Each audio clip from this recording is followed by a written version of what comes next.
The siren fades, the ground still shakes, and investigators step into a crater that should not exist. Shards glint under a gray sky. Each fragment points backward through time to the first pencil line on a hidden board.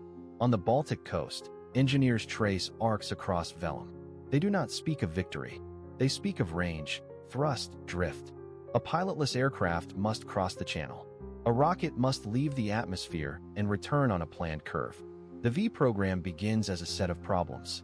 The pilotless aircraft becomes the V1, a steel tube, wooden wings, and the harsh pulse of an Argus jet. Fuel is fed, a shutter grid collapse, detonations stack in a strobing roar. It flies low and fast, held by gyroscopes and an autopilot that counts propeller spins to time the dive. The rocket becomes the V2, noted in files as A4. It turns laboratories into launch pads. Liquid oxygen sweats. Turbopumps scream. An analog brain guides the climb. Carbon veins bite the exhaust until fins take hold. When the umbilicals drop, the missile outruns its own sound.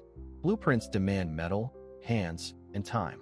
After the raid on Piedmont, production sinks beneath the Harz Mountains. Middlework opens, a tunnel complex cut by prisoners who assemble what they may never see fired. Numbers replace names. Quotas replace hours. Every bolt is weighed against a beating heart in the dark. Allied reconnaissance reads the program like a slow book. Photos reveal launch ramps and hedgerows and concrete ski sites along the coast. Codebreakers map the flow of parts. Bombers answer with fire, but the system adapts. Mobile launch teams move at dawn. In the crater, the path reveals itself. From AV-1, an impact fuse crushed like a tin can and a section of pulse jet chamber peened by heat. From AV-2, a strip of graphite vein, a shard of engine casing, a gyro gimbal scored by sand. Investigators pin each piece to a board and sketch the machine and those who made it, and those forced to make it. Effectiveness is tallied without comfort. The V1 is a terror by volume. Many fall short, many are shot down, yet enough arrive to rewrite civil defense. The V2 is a terror by certainty. There is no interception. It is less efficient as a weapon than the labor it consumes. Back on the Baltic, the boards are empty. Some engineers claim they built a bridge to the future. Survivors from the tunnels say the bridge was paved with bodies. The fragments in the crater do not argue. They testify. From blueprint to bomb is not a straight line. It is a tunnel that descends and a launch that rises, then a fall that returns to Earth. This is the journey we will trace. From paper to metal, from test stand to firing table, from factory to field. We will walk the tunnels and stand on overgrown ramps. Not to marvel, but to measure how a drawing became a weapon and how that weapon cut a scar you can feel. Steel doors slide and the mountain swallows the camera. Air turns cold. The beam of a headlamp finds dust hanging like ash. You hear distant machinery and the echo of boots. This is not a myth or a legend. This is a factory carved into rock to keep making weapons when cities above were on fire. Here, under Harz peaks, an underground line turned raw metal and human bodies into flying bombs. The clock is running, and every tick means another launch. The tunnel grid stretches for kilometers. Main galleries carry rail spurs, side caverns hold jigs, gauges, racks of fins. Pipes sweat, generators throb. The design looks logical until you add the people. Thousands move in columns, striped uniforms gray with limestone powder. Guards count heads, then machines count minutes. The target is output per shift. The cost is paid in breath and bone. Work begins before dawn and ends when the lamp line goes dark. In the assembly bays, teams rivet airframes, route cables, and align gyroscopes. A misaligned bearing means a crash short of the target. A perfect alignment means a city takes the hit. Precision is mandatory. Heat, noise, and ammonia sting the eyes. Sparks fall in orange sheets. A foreman with a clipboard measures cycle time, then shouts to speed it up with a hand slash across the throat. No voices are raised in reply. Logistics rule the day. Freight cars roll in with engines, guidance vanes, and fuel tanks. Crates come with stencils and serial numbers. Each unit travels station to station on a fixed path. Workers know the path the way a prisoner knows the cracks in a wall. They can tell the difference between AV-1 pulse jet throat and AV-2 turbine vane by touch alone. That skill does not grant any safety. Fatigue never leaves. Coughs carry through the rock. Food is thin, air is damp, and winter seeps into every joint.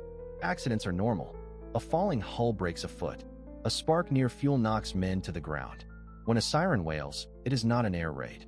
It is a fire or a test shelf failure. Guards clear the aisle with rifle butts. Production pauses for minutes, then resumes as if nothing happened. Sabotage lives between fear and duty. A bolt is swapped for one with a hairline crack. A wire is scored so that vibration will break it after launch. A nozzle is polished a little less than required. Each small act risks a beating or worse. Each small act might spare a street far away. Assembly logs never show these choices, but the missing data is its own testimony. Above ground, trucks leave at night.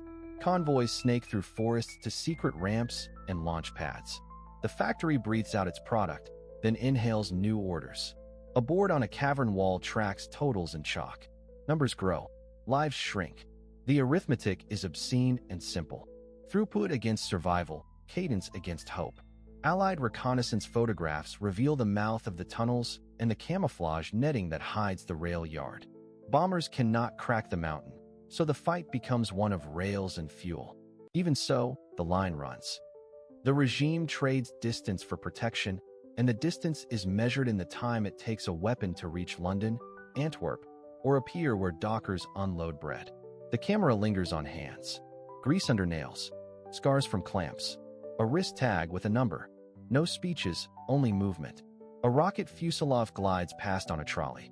A worker steadies it with a palm and looks at the floor. He knows this unit will rise on a pillar of fire. He also knows who will never see daylight again if the count falls short. Endgame arrives slowly. Deliveries slip. Rumors leak in through the guards. Columns grow thinner. One morning, the line keeps moving, but the rhythm feels wrong, like a machine with a missing tooth.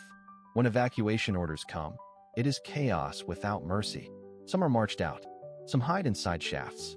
Some never leave the mountain. What remains now is steel, concrete, and silence. The tunnels echo with footsteps that are not there.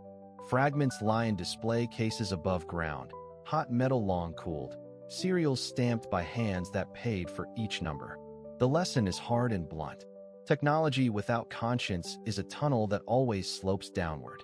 The map to the exit begins with memory, continues with names, and ends with responsibility. Cold air bites as we step onto the overgrown concrete.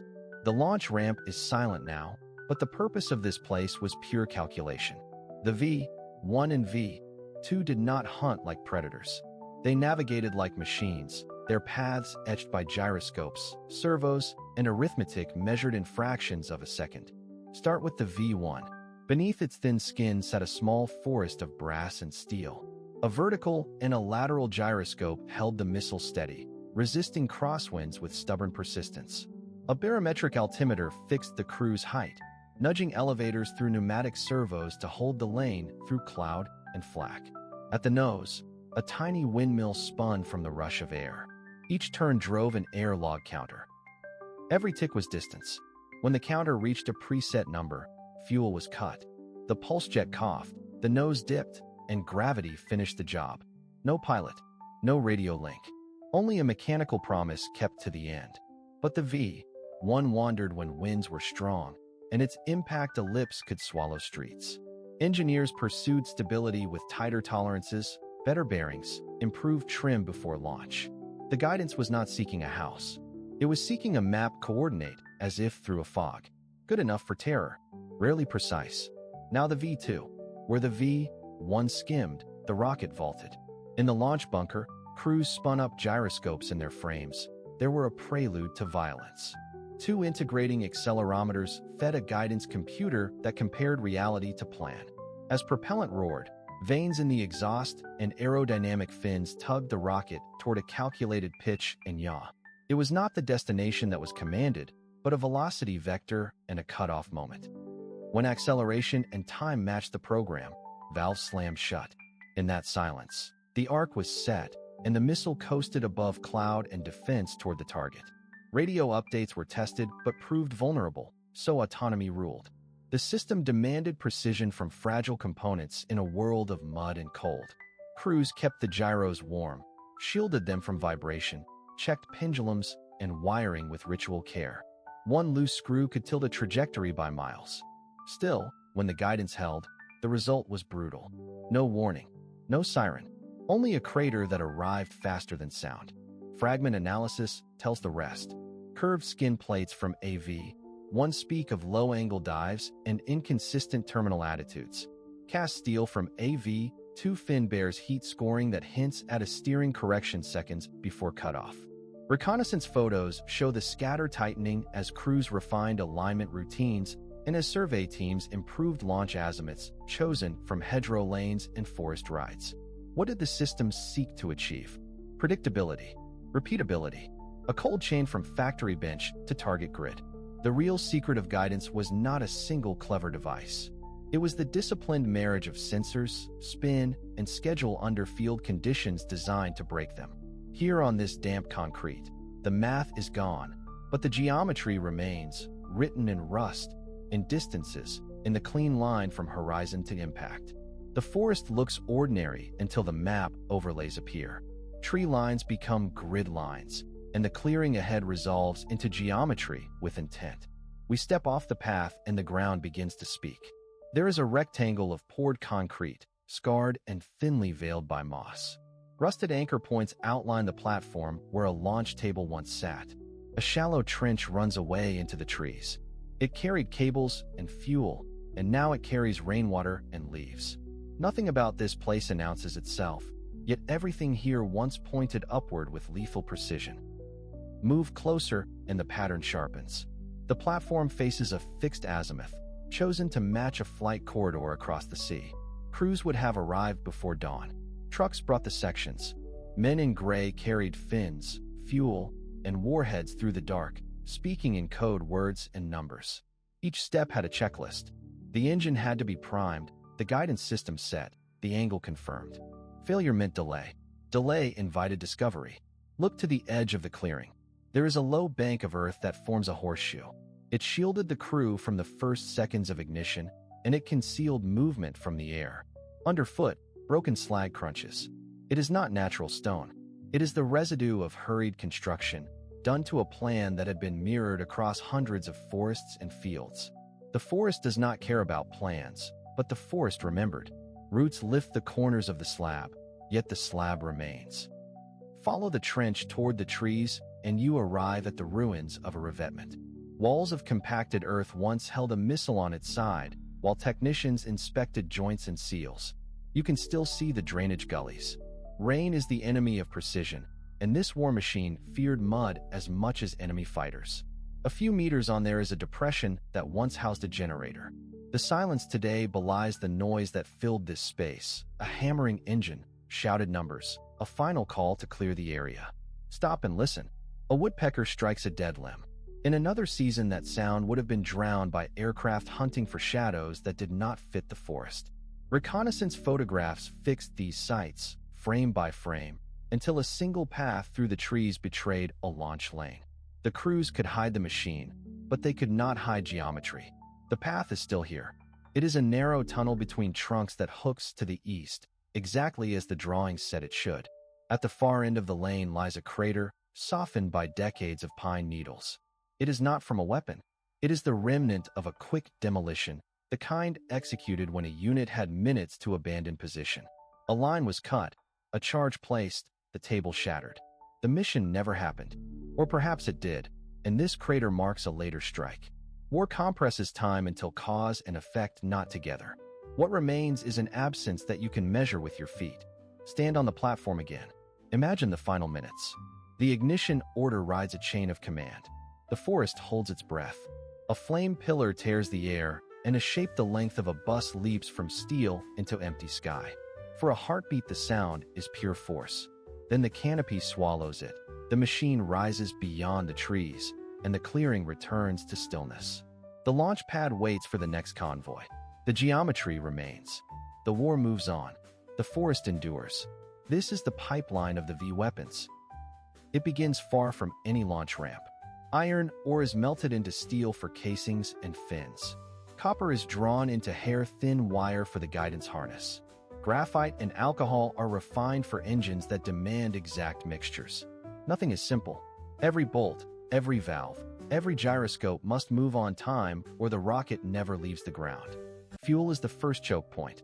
Ethyl alcohol is brewed in industrial plants, then distilled again and again until the engine accepts it.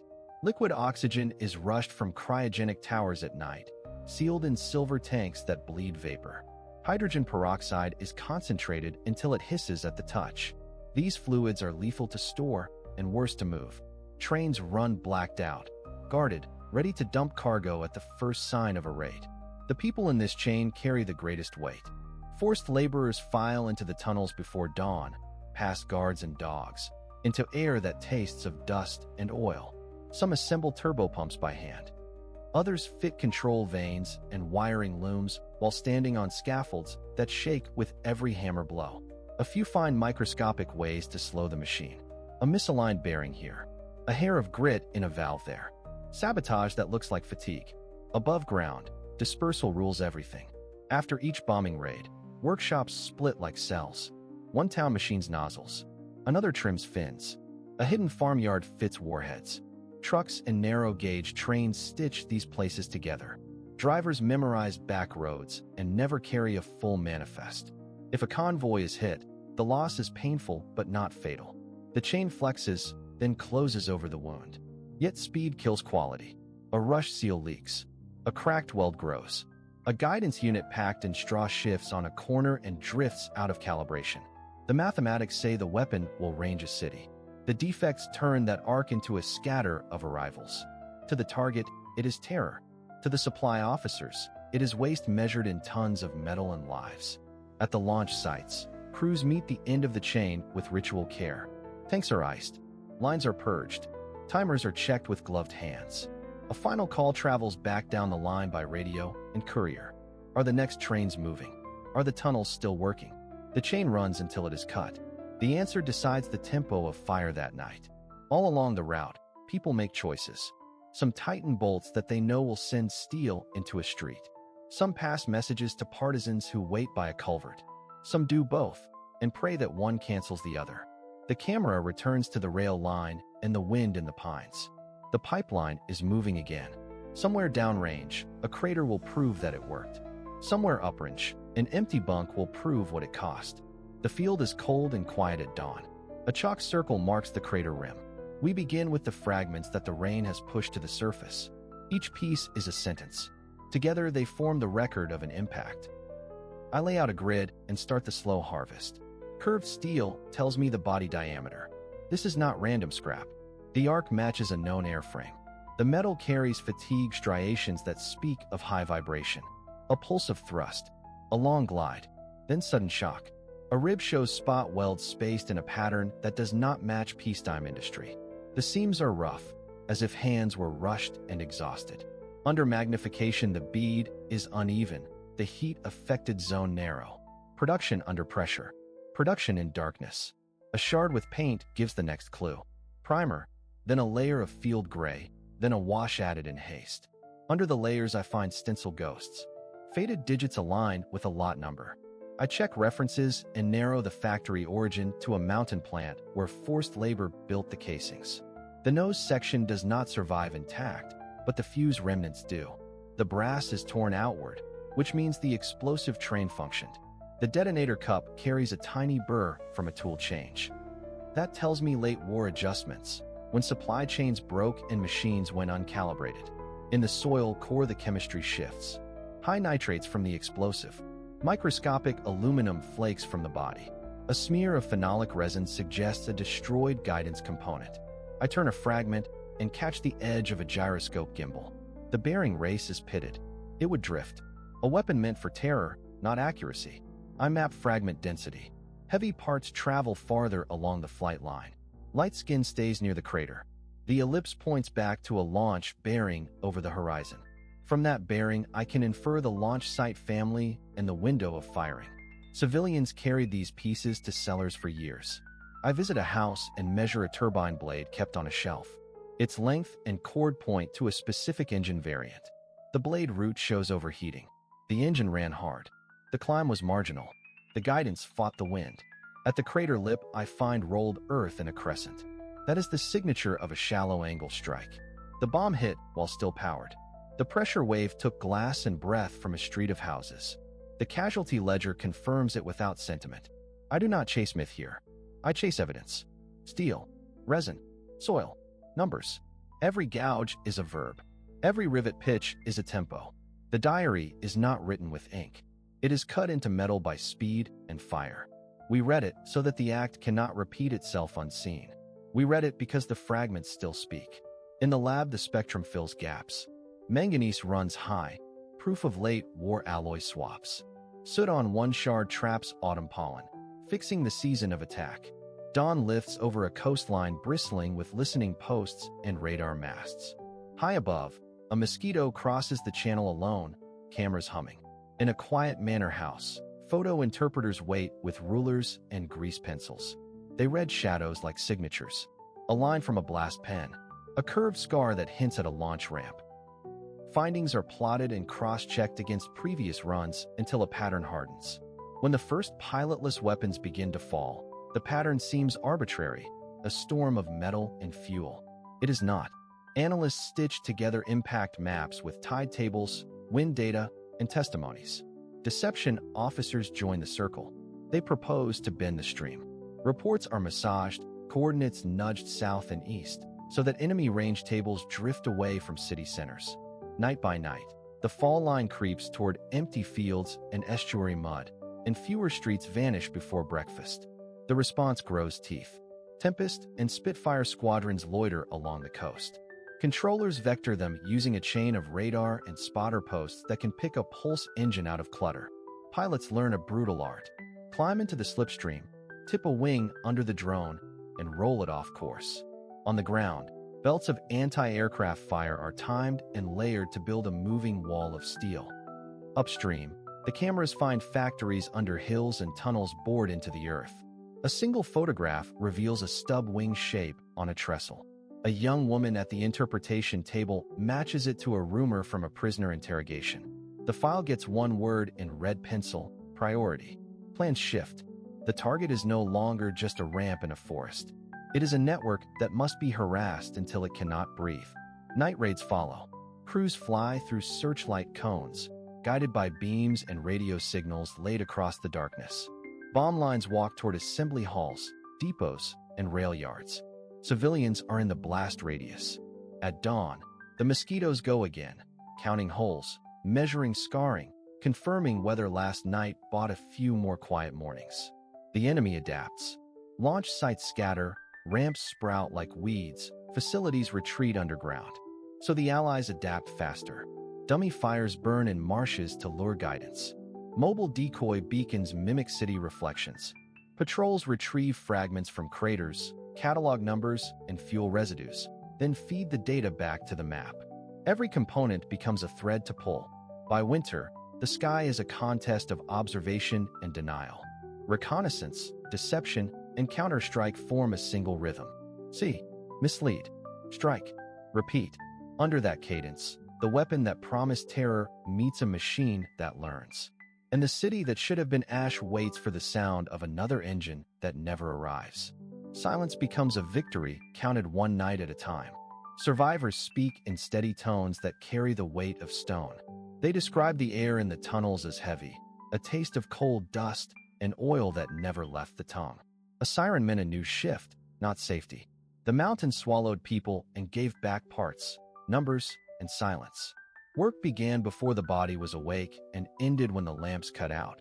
But the noise kept working inside the skull. Metal struck metal. It stayed on. They remember the rhythm of assembly, a march that never needed music.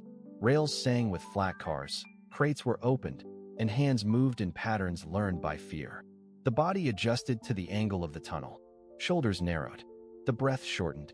A slip of the glove could mean a fracture, a smashed nail, a reprimand that turned into a disappearance. Supervisors counted pieces, not people. The ledger did not record names, only totals. There was light, but it lied. Lamps made the rocks sweat and brought shadows that looked like doors. People glanced into those shadows and thought of exits that did not exist. Food arrived in tins and pots. It filled the mouth and not the stomach. Men and women spoke of bread by listing its possible thickness. A thick slice was a story no one believed. They measured time by blisters that hardened and split again. They slept in rows and woke in the same formation, with the same cough, with the same ache behind the ribs. A survivor recalls a smell that marked assembly of the V engines, a sharp presence of alcohol and lacquer that clung to the sinuses. Another recalls the tremor through the rail bed when a body fell from a cart. These memories do not fade. They root deeper, like the rails themselves. There are no scenes of glory here. There is speed, pressure, and the cold logic of quotas. Punishment was a corridor without clocks. It held darkness inside darkness. People went in and came out thinner, or did not come out at all. Others learned to speak less, to breathe less, to leave thoughts unspoken. They kept a private ledger of the living by counting faces during the lineup. A missing face was a number that tore the page. Liberation did not feel like triumph. It felt like a sudden silence that made the ears ring. Bodies stepped into daylight as if climbing from water. The light hurt. The smell of pine and snow seemed false after months of oil, cordite, and damp stone. Some fell to the ground and pressed the earth with their palms, not in reverence, but to feel a surface that did not move. Years later, survivors return to the tunnels. They lean a hand on the wall and feel the chill rise into the wrist. They walk past scars in the rock where cables once hung. In museums, they stand before a glossy fuselage and see not a weapon, but a sum of hours. Their voices are clear. They ask that the record keep its shape. Count the people. Count the voids. Count the silence that followed every launch. A low sky over the channel. The pulse of a distant engine, then silence. We test legend against ledger. Were the V weapons precise instruments of war, or tools designed to break civilian will? Accuracy is not a headline. It is a radius.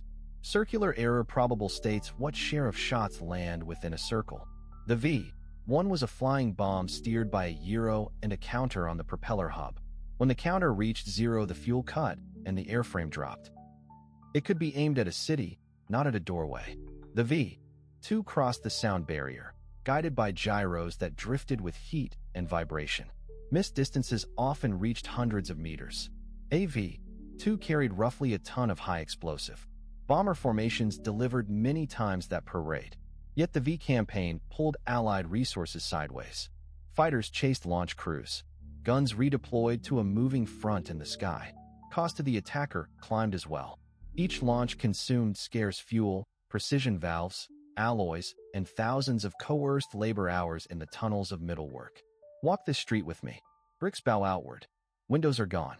A crater yawns where a bus queue once formed. Decoy lights lured some weapons. Others fell long or short on their own. Civilians learned the rhythm of the buzz bomb and dove for shelter at the cutoff.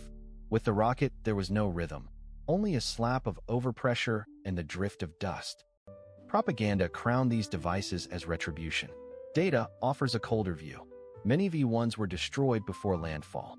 The V2 could not be intercepted, but it suffered failures and weather delays. Commanders hoped the weapons would paralyze ports, railheads, and command centers.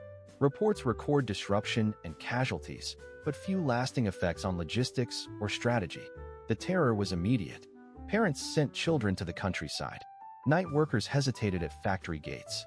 Every siren pulled medics, police, and engineers from production. A campaign turns on what people feel, not only on what steel achieves. Yet terror without strategic leverage is a fire that burns bright and then gutters. Return to the fragments. A fin with codes ties back to a batch and a shift. A guidance vane shows uneven wear from a sticky actuator. Our field lab weighs each piece and maps the crater scatter against wind, launch azimuth, and expected gyro drift. The pattern is consistent with a weapon that punishes cities, not pinpoints. So what remains when the blast fades?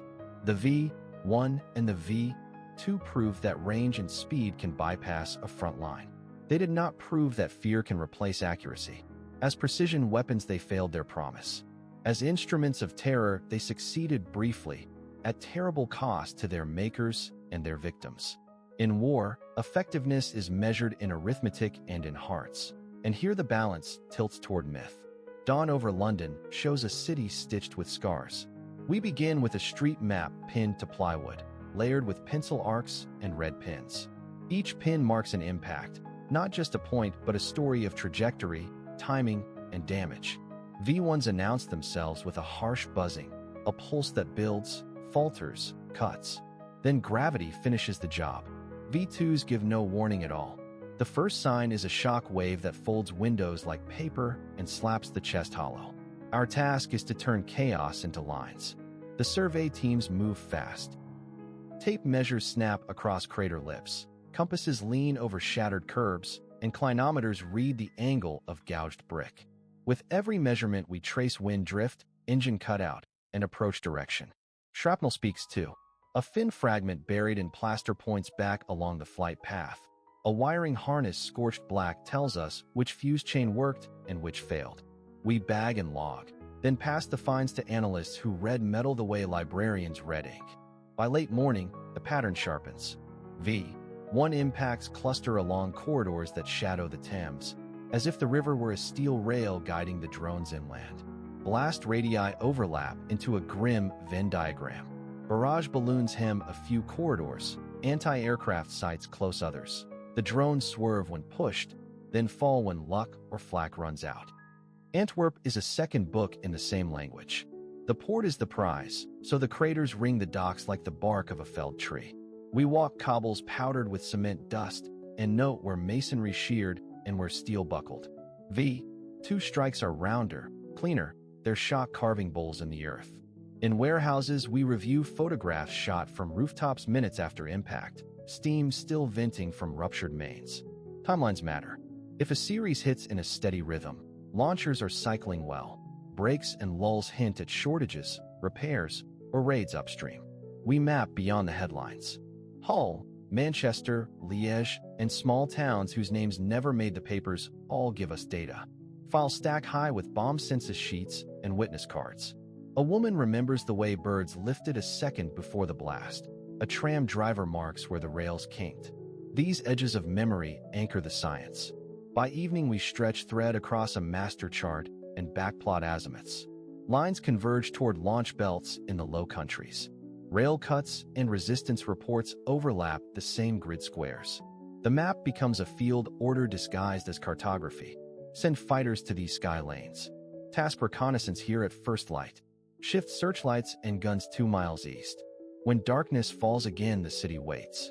We cannot stop every missile, but we can bend the arc. Tomorrow there will be new pins, new stories, and another set of lines drawn with a steadier hand. The work is slow, the stakes immediate. Each crater is a question. The map is our answer, and the answer keeps people alive. Sirens fade. Dust hangs. The blast is over, but the real work begins. Investigators step into the crater with rulers and cameras, counting scorch marks, calibrating angles, lifting twisted fins that still smell of fuel. Each shard becomes a data point. Each rivet is a breadcrumb on a trail that leads back to design tables, procurement networks, and the hands that turned wrenches in darkness. Engineers map trajectories, run wind tunnel models, and compare the math with the pattern of broken brick. The device promised accuracy and delivered terror. The ledger must show both. Charts rise on walls. Yield estimates meet casualty counts. A quiet argument runs beneath the numbers. What is effectiveness when the target is a city block at midnight? Across town, a survivor opens a drawer of saved fragments. A door latch. A postcard singed brown. Memory is not a museum label. It is weighed in the chest. Historians record testimonies while metallurgists test alloys. The story cannot be told by steel alone, yet the steel refuses to stay silent. In subterranean workshops, forced labor once stood shoulder to shoulder, counting hours with the rhythm of the assembly line. Their accounts named foremen, quotas, punishments. The way a part number could mean an extra beating. Responsibility runs through these tunnels like a buried cable. Follow it and you reach drafting rooms, budget approvals, train timetables, and a launch order typed in a clean office. Science gives tools that can measure the blast to 3 significant figures. Responsibility asks who chose the target and who paid the cost. Memory keeps the ledger open. At the memorial, dates are carved in stone, but the questions remain in motion. How to study without excusing. How to teach without numbing. How to warn without turning horror into spectacle. The camera pulls back from the crater. The arc from factory to fireball is complete. What we do next writes the final line. The forest looks quiet, but the ground says otherwise. Rusted fin sections lie twisted in the leaf litter. A guidance vein rests half-buried, its edges chewed by time and salt. Survey flags at the clearing where archaeologists work methodically, gritting the past into meters and minutes. Each shovel bite exposes a new layer of impact. Burned soil, shattered brick, fused glass that once was a window. The blast still speaks through chemistry. Teams move with disciplined caution. Unexploded components remain a possibility, so every find is logged, photographed, and isolated. A steel fragment the size of a hand reveals machining marks that match late war production. A cable segment confirms a layout described in a field report. Magnetometers hum. Drones map microtopography that the eye would miss. The crater is no longer a hole. It is a dataset. Museums and local depots open drawers that smell of oil and paper. Intake forms show who handled what and when. A bent serial plate links to a transport manifest. A worker number stenciled under a layer of grime points to a tunnel where men and women labored under whip and hunger. The artifacts refuse to separate engineering from exploitation. Metallurgy sits beside mortality.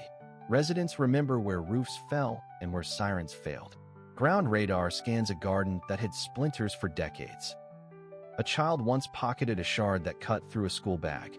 Today that shard is bagged and barcoded, not as a trophy, but as evidence. The camera lingers on its torn edge. Force, direction, velocity, all written in steel. The lesson is not nostalgia. It is procedure. Map the site. Secure the perimeter. Respect the dead. Publish the data so myths do not grow in the dark. Technology without safeguards becomes a pipeline from drawing board to crater. The remains insist on accountability. Every fin, wire, and plate says the same thing.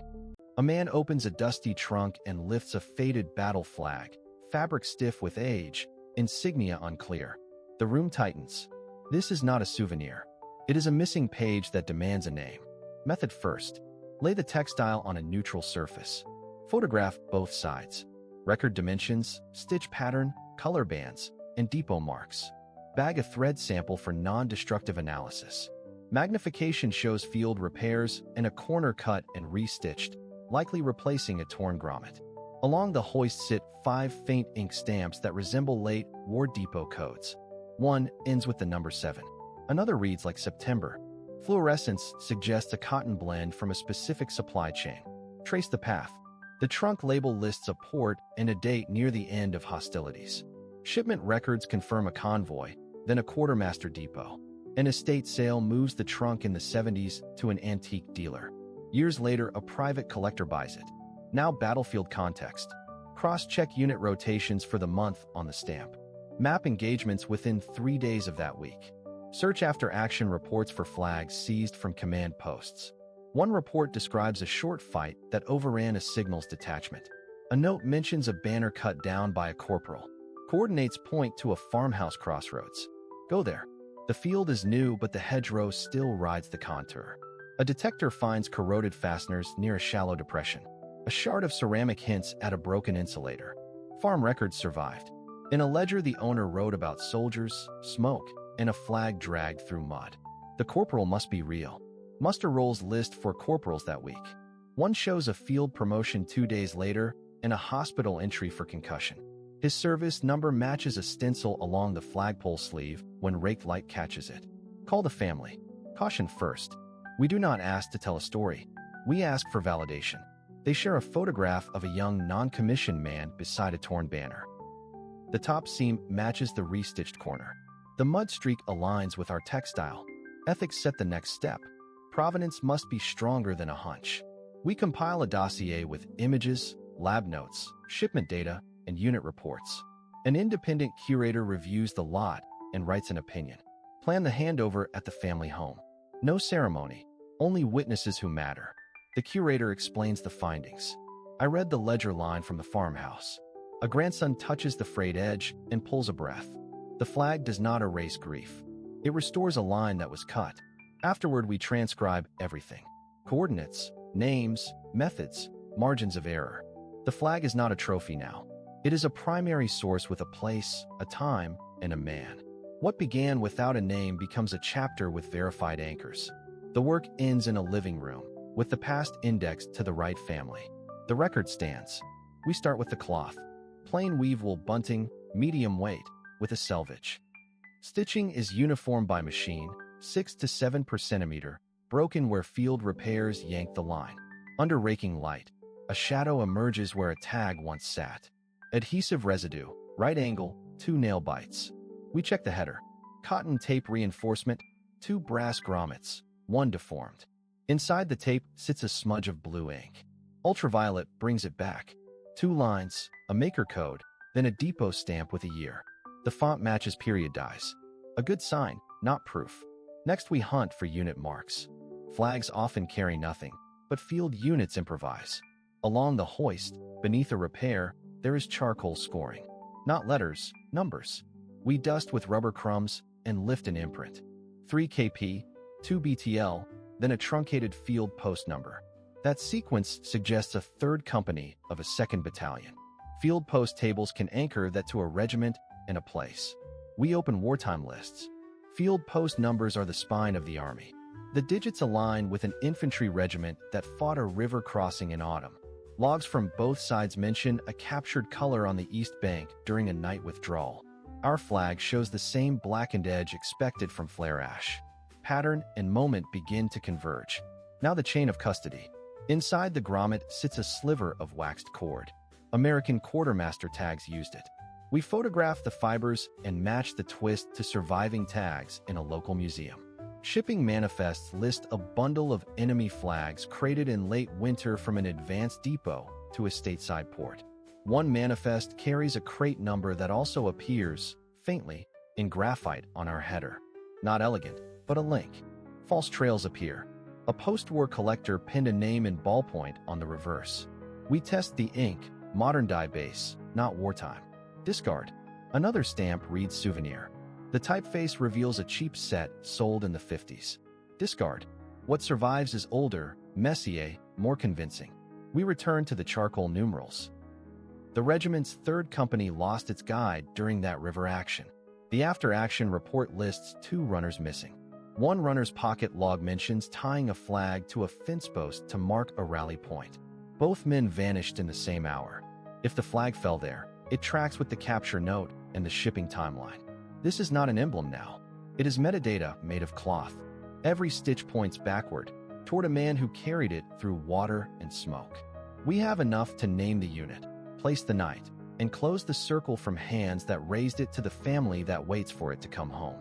The flag begins as fabric pressed to dirt. Shell bursts fade, and the position falls. A private from an exhausted rifle squad lifts the cloth, not as a souvenir, but as proof that the line is moving. He folds it fast, pushes it into his field bag, and follows the shout to keep advancing. Hours later, he is numb with cold and smoke. The flag is damp, heavy with mud, already carrying a record of impact that no camera caught. In a barn seized for triage, the bag is emptied for a quick check. Rations, spare socks, a crumpled postcard, and the flag. A medic glances over, nods the private through. The fabric rides with him in a truck that jumps ruts and ditches until the engine knocks. When the unit rotates to the rear, kit is cleaned. Mud sloughs off the flag in a galvanized pail. Beneath the grime appear flaked paint on a staff sleeve, stenciled numerals, and stitching that matches a depot pattern. The private does not know that yet. He only knows he kept something that proves he was there. A quartermaster sergeant stamps a form and waves a line forward. Men drag footlockers across planks to a tent where sensors cut open parcels. The flag lies flat on a table under a single bulb while an officer weighs policy against morale. No propaganda value, no sensitive code, no maps. The officer signs the corner of a sheet, and the fabric moves again, wrapped in brown paper and tied with cord that bites into calloused fingers. At a rail yard, the crate rattles among crates, canteens, boots, and typewriters. Oil and smoke and winter air blow through the slats. The manifest lists parts and clothing and personal effects. Somewhere inside the stack is a package with a surname and an Army post office number. The train pulls into a port where cranes lift freight by the throat and drop it into a hold. A troopship groans. Men disappear below decks with duffel bags like seed sacks. The flag drifts on a slower channel, logged, stacked, and sealed. Storms shove the hull 3 days in a row. Salt percolates through seams. Water stains the paper, but not the fabric. On the other side of the ocean, forklifts squeal. Customs inspects, stamps, releases. The package rides a truck convoys inland, then a mail route that runs past silos and water towers. It reaches a clapboard post office with a brass window and a clerk who knows every family in town. He slides the bundle into a canvas bag destined for a porch with peeling paint and a tin star hammered over the stoop. Home front life absorbs the package without ceremony. A father opens it on a kitchen table scarred by pans and homework. No words are read aloud. The paper is folded, the flag refolded, and placed in a cedar chest with winter blankets. Years pass. The private does not come back. The chest moves when the house sells, then again when the family downsizes. The fabric is carried up a narrow staircase into a dry attic under a triangle of heat and dust. Up there the seasons drum on the roof. Rods of light pierce gaps in shingles and sweep across trunks and boxes. Mice chew labels off mason jars, then vanish. A child becomes an adult and hauls the chest down 2 steps, then gives up and pushes it back. A realtor clicks photos, wide angle, bright, never looking inside. The flag waits. Faint grease from fingers once stained with cordite has fixed the folds. The stenciled numerals fade but survive. A storage tag curls, still hanging by a thread. Decades compress into a heartbeat when a careful hand finally lifts the lid. The cedar breath escapes. The fabric slides into air for the first time in a lifetime. Stains, stitching, a unit mark, a depot seam. A camera focuses.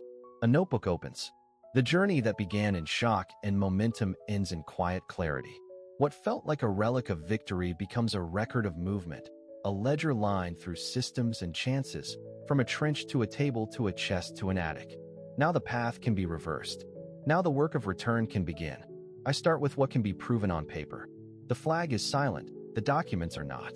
A faded field tag in the hem yields a capture date, a grid reference, and a penciled surname that does not match the unit stamp.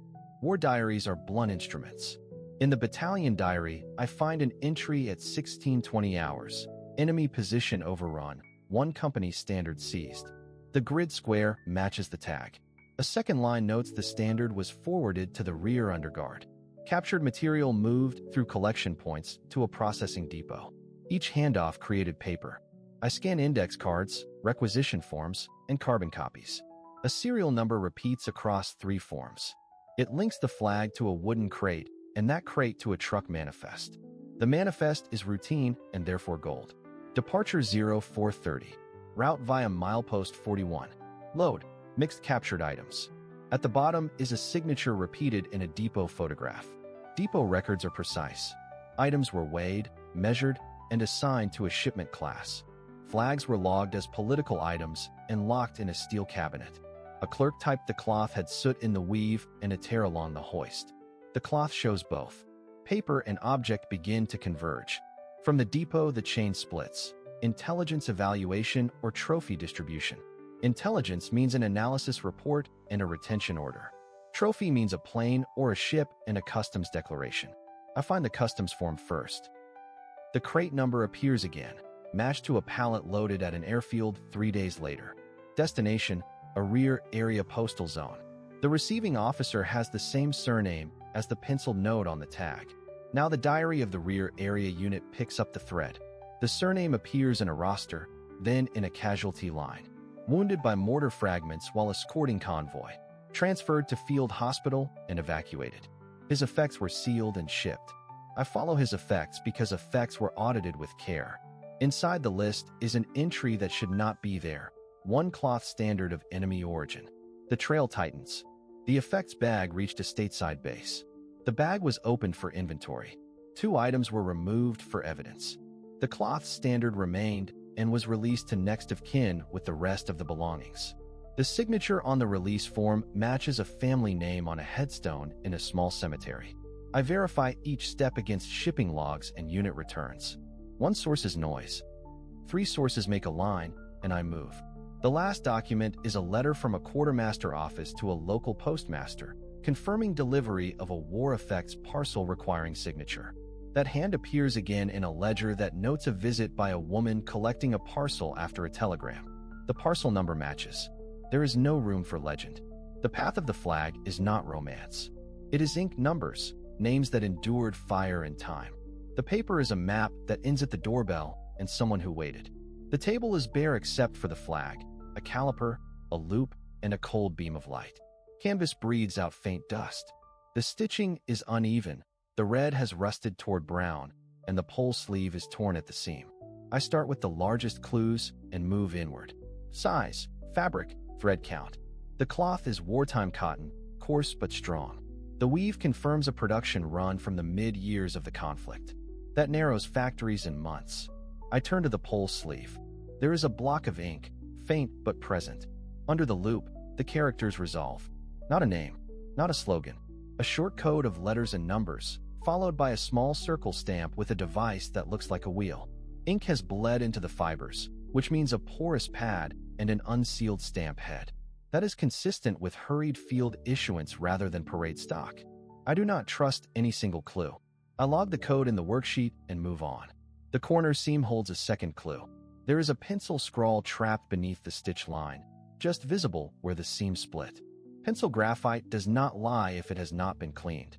I photograph it at a shallow angle, then mirror the image to make sense of the strokes.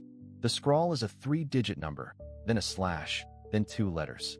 It matches the pattern on surviving quartermaster sheets from the same army, where depot and sub-depot identifiers follow shipment batches. Serial marks do not only tell origin, they describe a path. The circular stamp appears again near the edge, but this time with 2 partial numerals. I overlay both impressions in software and align the arcs of the circle. The numerals lock, 8 and 2. Now the code reads complete. I cross-reference it against a ledger of captured material compiled by an intelligence unit that photographed trophies as they were boxed for shipment. The ledger does not show every object, but the pattern of numbers is consistent with a June intake from a railway hub that changed hands in a 2-day battle. The paper trail is thin, so I test the cloth itself. Stitch length varies every 10 centimeters, which means a line worker changed machines mid-roll. That yields a factory candidate with 2 functioning lines in the period. I find a procurement form with the same wheel device stamped in the approval field. The wheel is not a wheel. It is a stylized gear used by one regional supplier. The supplier stamped completed orders, but also issued replacement pennants at the front. That explains the porous ink. I return to the pole sleeve tear. The tear is not accidental. Fibers are pulled one way only. Someone yanked the flag off the pole in a hurry. A broken wood sliver trapped in the seam carries varnish. Varnish composition points to a local workshop near the same railway hub.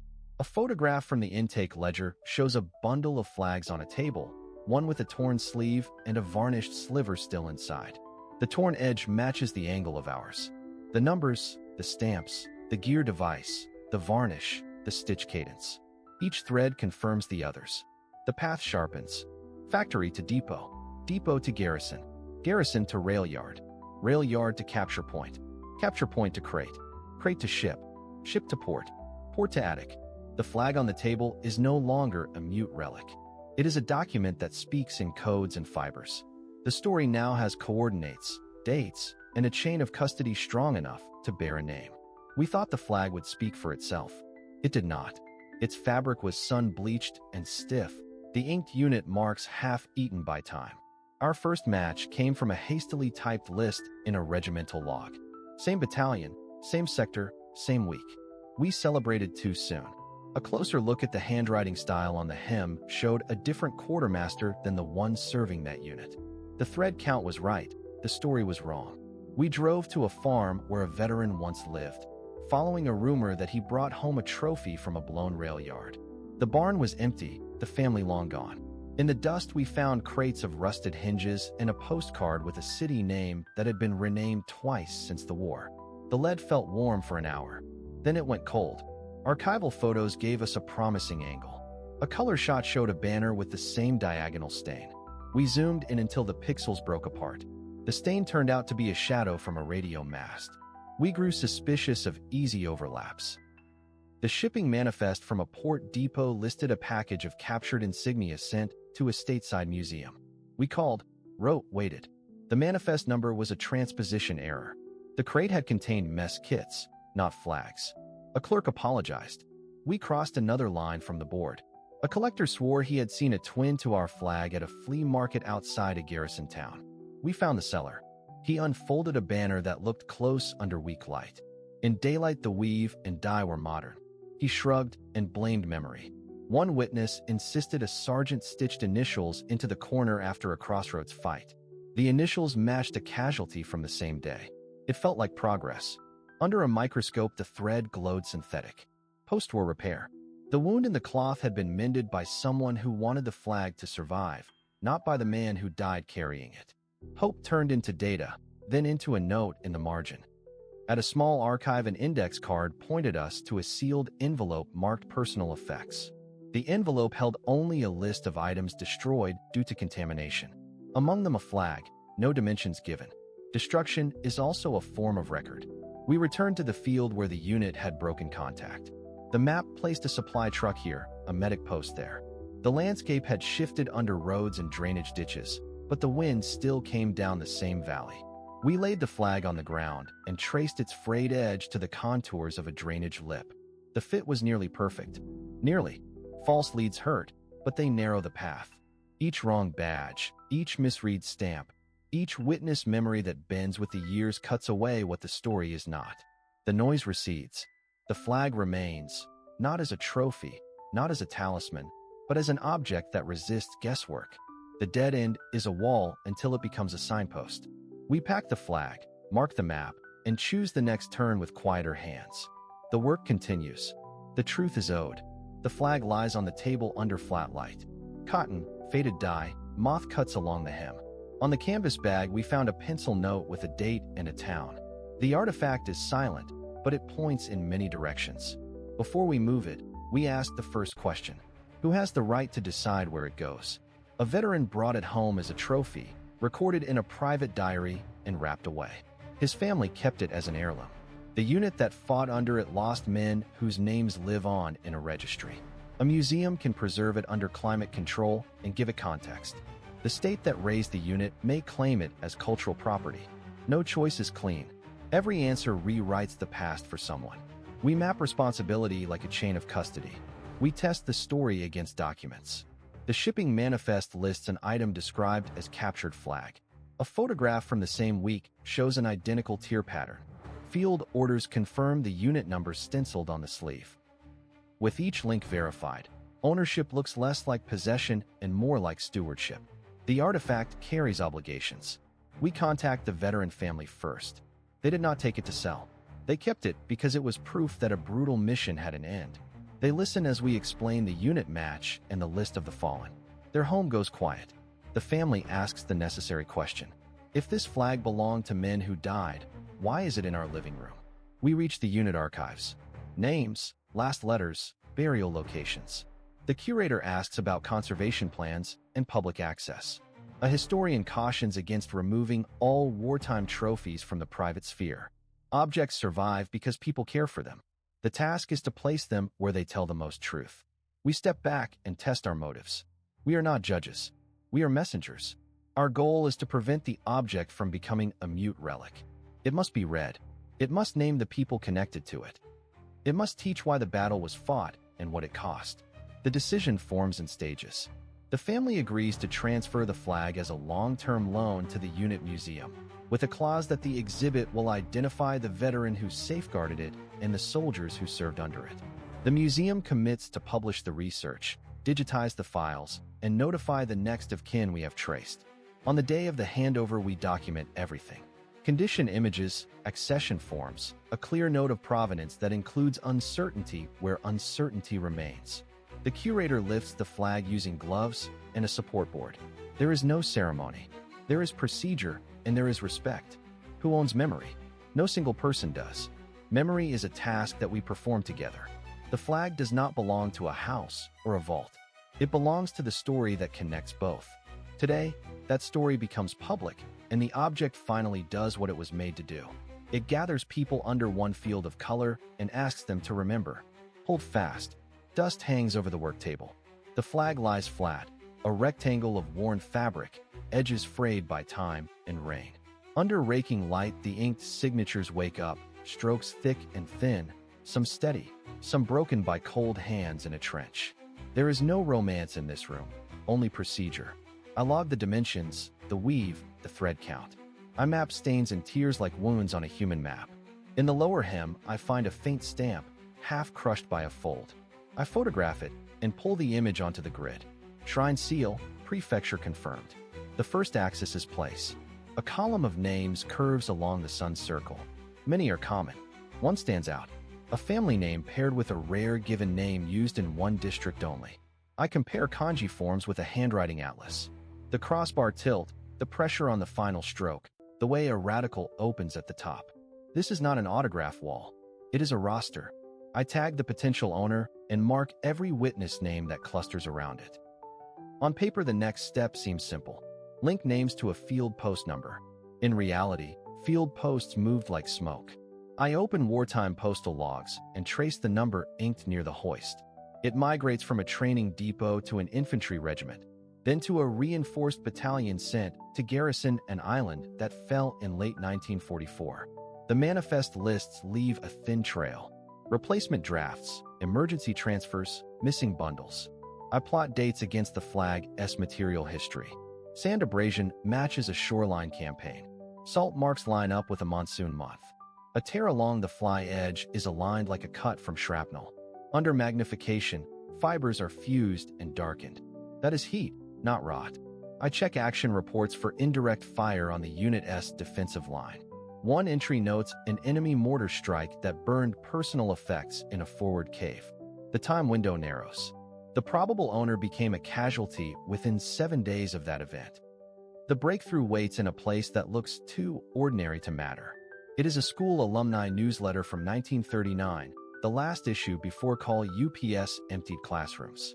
A photo page lists graduates by class and village. There is the rare given name again, paired with the same family name, and a teacher's note about a scholarship student who excelled at calligraphy. I pull the signature from the flag and compare letter order and brush rhythm with a certificate scan from the school archive. The proportions match within margins that suggest the same hand. It is not proof yet. It is a direction. I pivot to casualty rolls. The regiment's losses in that sector are recorded in batches. Among them is the same man, reported killed in action in November 1944, body not recovered, effects burned. A cross-match with municipal records confirms parents in the same district as the shrine seal. I find a younger sister listed in a 1947 food ration ledger, later married and relocated inland. The ledger gives a new family name. I follow it through residence registries until a living address appears. Before contact, I challenge the chain again. I bring in a forensic document examiner to blind test the handwriting. Independent agreement comes back with high likelihood of authorship. I compare fiber samples from the flag with a known period flag from the same supplier catalog. The warp and weft align. A veteran's recorded account mentions taking a flag from a cave fire on that island after the bombardment I already traced. His unit intersected with the same ridge where the regiment held. The trophy route closes. The case file is now a structure that can carry weight. Place, unit, event, name, hand, family. The fallen is no longer an entry on a roll. He is a student who wrote carefully, a son who carried blessings inked by neighbors, a soldier caught in a fire that left almost nothing. The flag remains. It is enough to go home. I stare at the cursor and read the family name again. The service number matches, the dates align, and the unit stamp on the flag is clear. Research ends where people begin. In my folder sit photographs of the artifact, a torn shipping tag, and a diary note about recovered personal effects. I write the email in plain language. I explain who I am, how the flag surfaced in a house clearance, and why the markings point to their relative. I attach a scan of the unit stamp and a cropped image of stitched initials that match the laundry mark in induction papers. I state there is no request and no pressure, only an offer to share evidence and listen. I remove every extra word and send it. There is silence for hours. When the reply arrives, it is brief and wary. Is this cruel? Is this real? I answer with dates and references and suggest a call at their convenience. The next afternoon, the line connects. He says he is the nephew.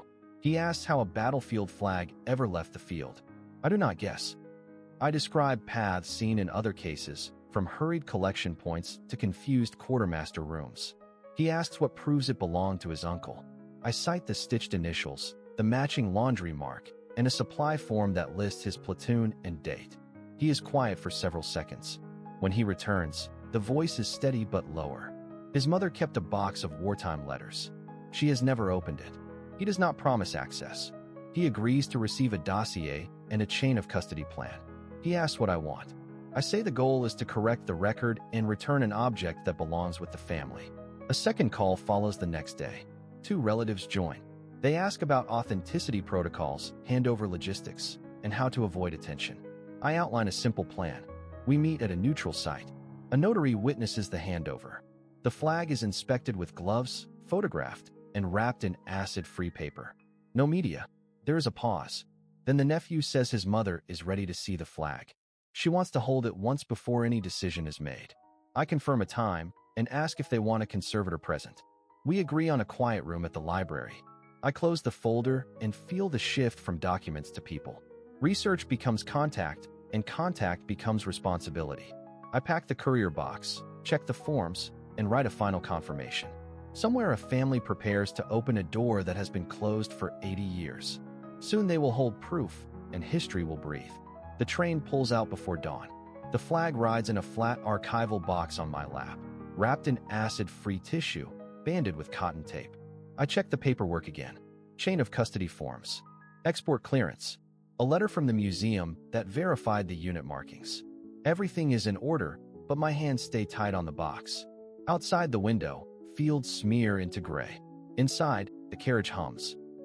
Each vibration reminds me that the cloth inside has moved across continents once before, under very different conditions. At the airport, I choose the slow lane. Manual inspection only. I open the box and lift the tissue just enough for the officer to see the faded stitches. He nods and waves me through. I do not let the box out of sight. No overhead bins. No checked luggage. When the plane lifts, the pressure change thumps in my ears. I keep breathing, counting seconds until the seat belt sign goes dark. During the flight, I review the route to the village. A local contact has sent coordinates, a modest house on the edge of a ridge.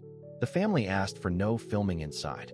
We agreed to record B-roll outside and capture audio after. The story is not about me. It is about a name that was missing from a flag and a family that carried an empty space for decades. We land in a hard rain. I sign the last receipt at customs and step into a narrow rental car. The box goes across the back seat, strapped like a passenger. The wipers fight the downpour. The road climbs into low mountains where the clouds sit on the shoulders of the trees. I pass a monument at a crossroads, a list of names in stone, water running down the letters. I pull over for a moment. The dates match the unit in my file. I keep moving. By late afternoon, the rain breaks. The village appears in segments: a schoolyard, a shuttered shop, a square with a war memorial that has a free space at the bottom. The house is 3 turns past the church. A gate opens before I reach it. 2 generations wait under the eaves. No one speaks at first. We shake hands. I hold the box with both arms and follow them inside. The table is cleared. A cloth is laid down. I set the box in the center and undo the tape. The tissue rustles. The flag unfolds in careful halves and then in quarters. The room is very still. The unit markings are there. The repaired tier across the corner is there. The family matriarch touches the table, not the flag, and inhales through her nose. The sun points toward a framed photograph on the wall. The same unit patch. The same year. I read the summary of our research. Field recovery. Catalog tag. Misfiled crate. Rediscovery during a storage audit. Cross-check with letters and shipping manifests. Request for return approved. They listen without interruption. When I finish, the matriarch nods once. She reaches for the corners. We lift together and lay the flag over a prepared frame. The fabric settles, and the room exhales. Outside, the sky opens to a thin band of light. We walk to the square in silence, carrying the framed flag between us. Villagers join without being asked. The memorial stands waiting. The free space at the bottom is not free anymore. We slide the frame into place. A name is spoken, once, clearly. There is no applause. There is only air and the sound of shoes on wet stone.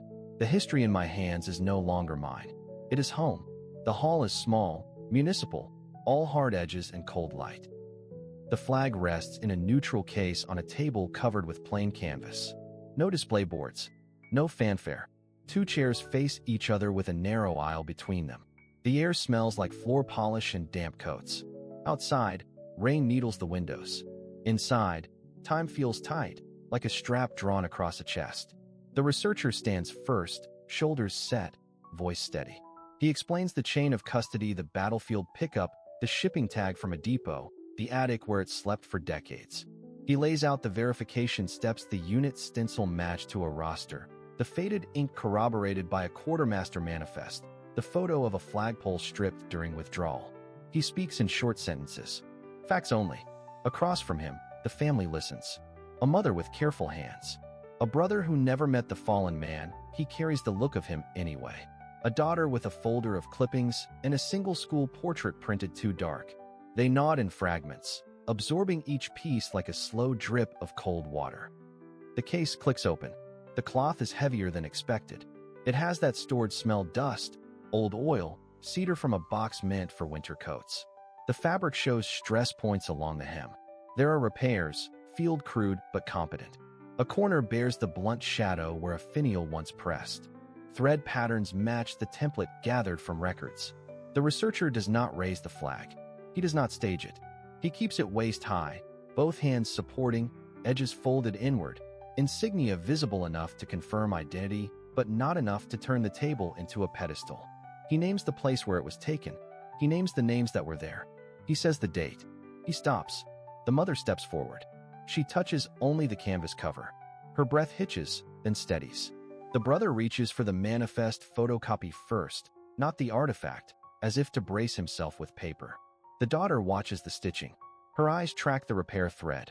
It tells a quieter story than any ceremony could. Silence spreads. No background music. Only rain at the windows and the scrape of a chair leg as a custodian passes in the corridor. The researcher asks if they are ready. They nod. He places the flag in the mother's hands, then withdraws, palms open, showing there is nothing left to keep. A minute passes. The family adjusts their grip until it is balanced among the 3 of them. Shoulders angle inward. The weight distributes. The room settles. The daughter breaks the stillness. She says they will house it in the Veterans Hall first, then bring it home on the anniversary of the last letter. She says they will invite the unit association. She says the name again, clear. The researcher adds one final note: the path of the flag ends here. He signs the release form and leaves it on the table. The case remains open. The family does not close it. They cross the aisle together. The rain slows. A thin beam of late light finds the cloth and holds. The house is quiet after the handover. The flag lies on the kitchen table like a report. It is heavier than expected, harsh wool that holds the shape of decades. A handwritten inventory number sits near the seam, faint but still legible. Nobody rushes to frame it. Nobody rushes to pray. The room works the way rooms do after long news. Chairs scrape. A kettle breathes. Someone opens a window, then shuts it. The daughter spreads the fabric with careful hands. She does not hunt for glory. She is trying to read it as evidence. There are sun-bleached angles where it once hung in the open, stains near a corner that are not dramatic enough to be the story and are therefore more convincing. A cousin takes out a notebook. He lists what they can prove and what they cannot. He writes the unit markings, the field postcode, the date from the shipping manifest that surfaced in the archive.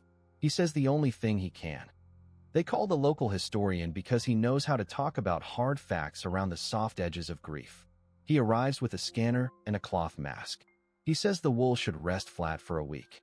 He explains the resin in old threads. He does not promise closure. He promises documentation. That promise feels like oxygen. The family makes copies of letters that the soldier once sent home. The handwriting is steady until it is not. They stack the pages beside the flag without touching the two together. The gap between paper and cloth stands for the gap between intention and outcome. A neighbor comes by with a tray and an unasked question. What now? The father answers with tasks. Photograph every mark. Verify the stamp. Contact the regiment association. He assigns call times and a shared folder. People move. Action clears the fog better than condolences. It rains in the afternoon. The roof ticks. The flag drinks the room, and the room changes. The daughter feels a shift that is not relief and not pain. It is alignment. The family did not gain a relic. They gained a fixed point on the map of what happened and when. With that point, other facts will stop drifting. By evening, the flag is folded again, not as a symbol, but as evidence under care. Tomorrow, the historian will log the scans, and the family will send the first email to a son who never met his grandfather. The message is simple. We found enough to stand on. From here, we will proceed with both hands open and our eyes on the record. We go on. We go on. Midnight over the Pacific. The sea is quiet, but the air is full of secrets. Somewhere beyond the horizon, a carrier group is moving through black water. On one bridge, a young officer watches a glass screen where a pale echo crawls across the circle of light. He whispers one word. Contact. Far away, a scout plane is still miles from the fleet, yet the ships already know he is coming. Before the pilot sees a shadow, before he hears an engine, the fleet has changed course, launched night fighters, and raised the guns.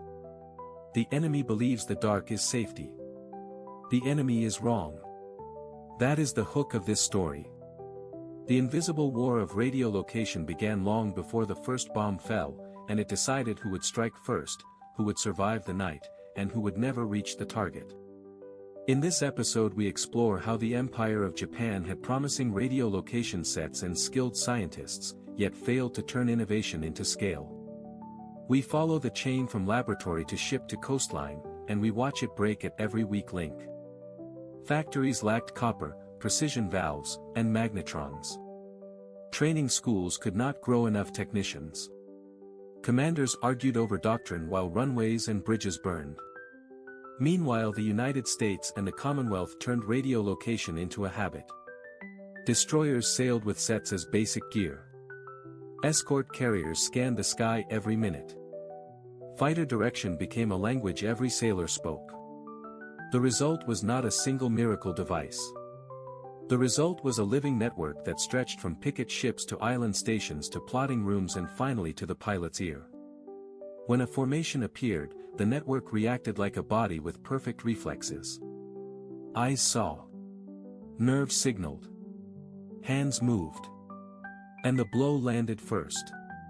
Let us begin with the promise. Japanese engineers built early warning sets on the coast and fire control sets for ships. Prototypes worked. Demonstrations impressed. Yet the numbers stayed small. A cruiser might sail with one temperamental set. A squadron might share a single station that failed when parts cracked under heat or salt. The idea was sound. The ecosystem was missing. Without mass production, there were not enough spares. Without spares, there was fear of failure. Without confidence, commanders kept old tactics. Night interception remained rare. Surprise remained common. Every missing set was not just a dark screen. It was a lost minute. A lost course change. A lost chance to live. Now picture a different night. A picket destroyer watches its scope. A blip blooms and the operator calls bearing and distance with calm precision. The message jumps to the fighter director. The director speaks to a pair of night fighters. Vector 320. Angel 6. The pilot's turn. On the carrier deck, men roll bombs to the edge and secure fuel lines. The task force bends away into darkness while the fighters climb to meet the raiders.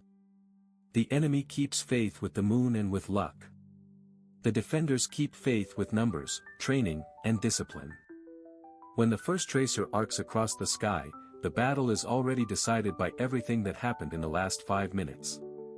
Why did the Empire of Japan not flood its fleets and its islands with radiolocation?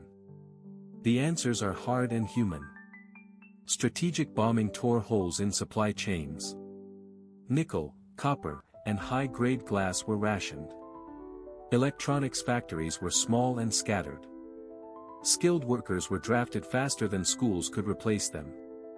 Rival branches fought for the same materials. Naval leaders prized bold pilots more than quiet operators. Each choice made sense in the moment. Together they formed a pattern that strangled scale. A network is only as strong as the dull pieces that repeat by the thousand.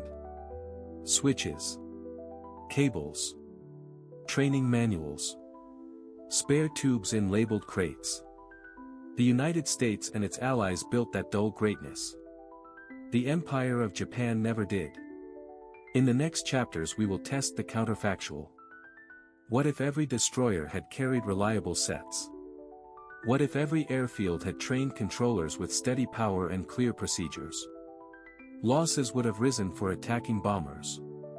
More night interceptions would have succeeded. Yet the final balance still leans toward the side that mastered production and training. Radiolocation was not a magic wand. It was a multiplier.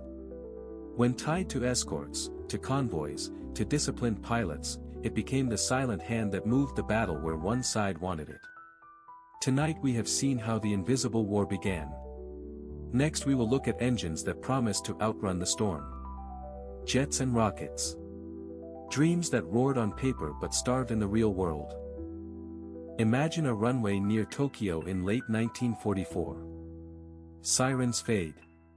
Searchlights sweep the clouds. A small jet with swept wings rolls forward. Its name is Nakajima Kika. Its engine is called Na-20.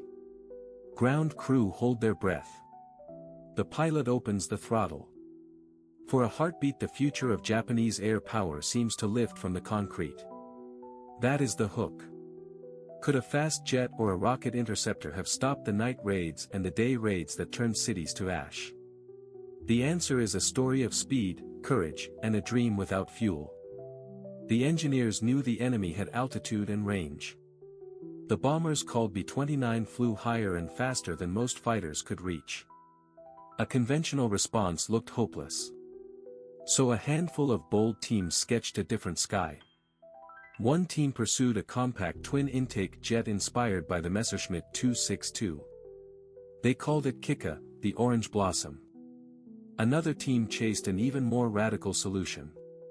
A point defense rocket interceptor called J-8M Shusui, the Sharp Sword, launched to claw upward in one blazing climb, fire a short burst, and glide back to land. On paper both ideas looked like lightning in a bottle. Reality pushed back. The Na-20 engine demanded heat-resistant alloys, precision bearings, and perfect turbine blades. Foundries struggled to deliver metals of the right quality. Skilled machinists were scarce. Test cells were few. Every unit that passed inspection felt like a small miracle. The rocket path was no easier. The Shusui was copied from a design that even its originators called treacherous. Its propellants were dangerous. Its flight profile left seconds to aim and fire. One mistake meant a fatal spin or a stall short of the runway. Even when an airframe and an engine came together, another wall rose up. Fuel. The Empire faced a drought. Tankers were sunk. Oil fields were lost. Synthetic substitutes could not fill the tanks. A jet could run, but not often. A rocket could launch, but at the cost of chemicals that workshops hated to store and pilots feared to breathe. Training time shrank.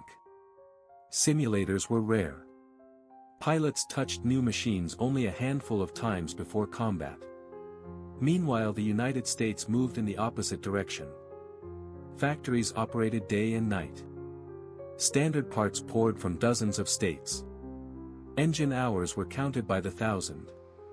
Airfields sprouted radar sets that guided fighters into the path of incoming raids. The contrast was brutal. Bombs fell on engine plants, on airframe lines, on rail hubs. The industrial map turned into islands, each isolated from the others. A jet wing waited for a spar. A fuselage waited for a canopy. A finished engine waited for a truck that would never arrive. The few complete aircraft met the next barrier on the runway itself. There was little reliable high-octane gasoline for tests. There was little clean kerosene for the jets. There were almost no spare turbines. Every aborted takeoff risked losing an irreplaceable core. Every burst of rocket thrust consumed propellants that could not be replaced quickly. The first flight attempts brought hard lessons. One WW2 prototype stalled and crashed on its initial climb. Investigators found control quirks and training gaps that only time and safe testing could fix. Time was gone. Another team coaxed Kika into the air for brief hops, then faced a choice between caution and desperation. The front line begged for miracles. The factories begged for days without air raids. The planners begged for steel and copper. None of those wishes were granted. Even if a squadron of Kika fighters had reached operational status, they would have needed a web that did not exist. They would have needed radar to cue them before the bombers arrived. They would have needed fuel farms guarded by strong escorts. They would have needed spare engines and trained crews to keep readiness above a handful of sorties per week. The same was true for the WW2. A rocket that could not launch often was a museum piece with live warheads. A jet that could not be maintained was a statue with wings. The dream therefore narrowed. Engineers cut weight. Leaders trimmed requirements. Units improvised field fixes. But a pattern never changed.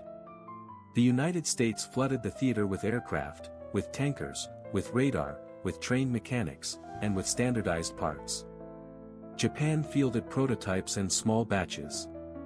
The sky does not respect prototypes. The sky rewards mass, fuel, and timing. By the time the orange blossom opened its petals, the season had passed. Here is the twist that keeps viewers watching. The ideas were good. The bravery was real. The prototypes were not the problem. The system was the problem. Without fuel, without metals, without safe test time, without a network that turns a machine into a force, the jet and the rocket were meteors. They flashed. They vanished. The bombers kept coming. The lesson is clear and unsettling. Technology without mass is a promise. Technology with mass is power. In the Pacific, the outcome was decided not by a single breakthrough, but by the industrial method that could turn any breakthrough into thousands of engines, thousands of sorties, and a sky that belonged to the side that could keep flying tomorrow. Imagine a giant submarine surfacing in the dark Pacific night, not to launch torpedoes, but to launch aircraft. That was the audacious promise of the I-400 class. A steel Leviathan carrying floatplanes in a sealed hangar, able to strike far beyond the range of surface fleets, and then vanish beneath the waves. It sounds like the twist that could change the war. Yet this weapon arrived as a whisper, not a thunderclap. Only a few boats were completed. Crews trained in haste.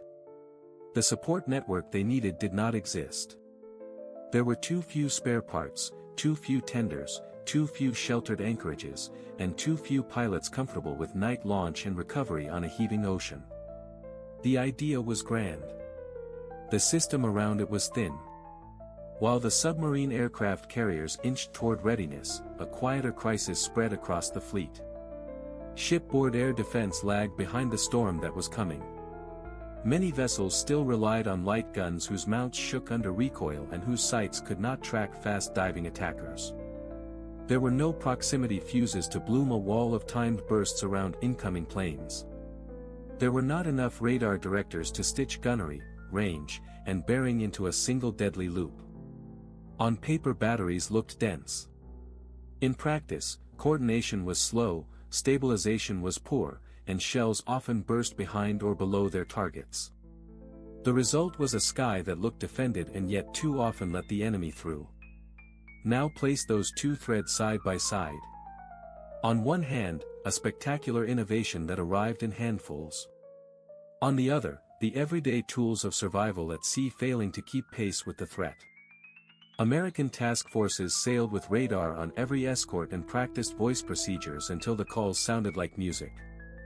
Japanese formations sailed with islands of excellence scattered in an ocean of gaps. When raids came at dusk or in the rain, the difference in sensing and directing fire became the difference between a damaged ship limping away and a burning ship rolling over. Here is the hook. Imagine if the I-400 concept had been multiplied by dozens, supplied by forward bases, guided by a net of shore radars, and shielded by modern air defense. Imagine if convoys had enjoyed the same protection. Instead, a different story unfolded, and it was written not by a single wonder weapon, but by the absence of 1,000 ordinary tools working together. Beneath the surface lay the third pillar of this chapter. Anti-submarine warfare. Merchant traffic is the bloodstream of any island empire. It must move fuel, ore, rubber, and grain across long sea lanes. To protect that flow you need sonar sets on escorts, trained operators, reliable depth charges, aircraft with radar to close the night sky, and above all a disciplined convoy system that never relaxes. Japan never produced those elements in the numbers required. Escorts were too few.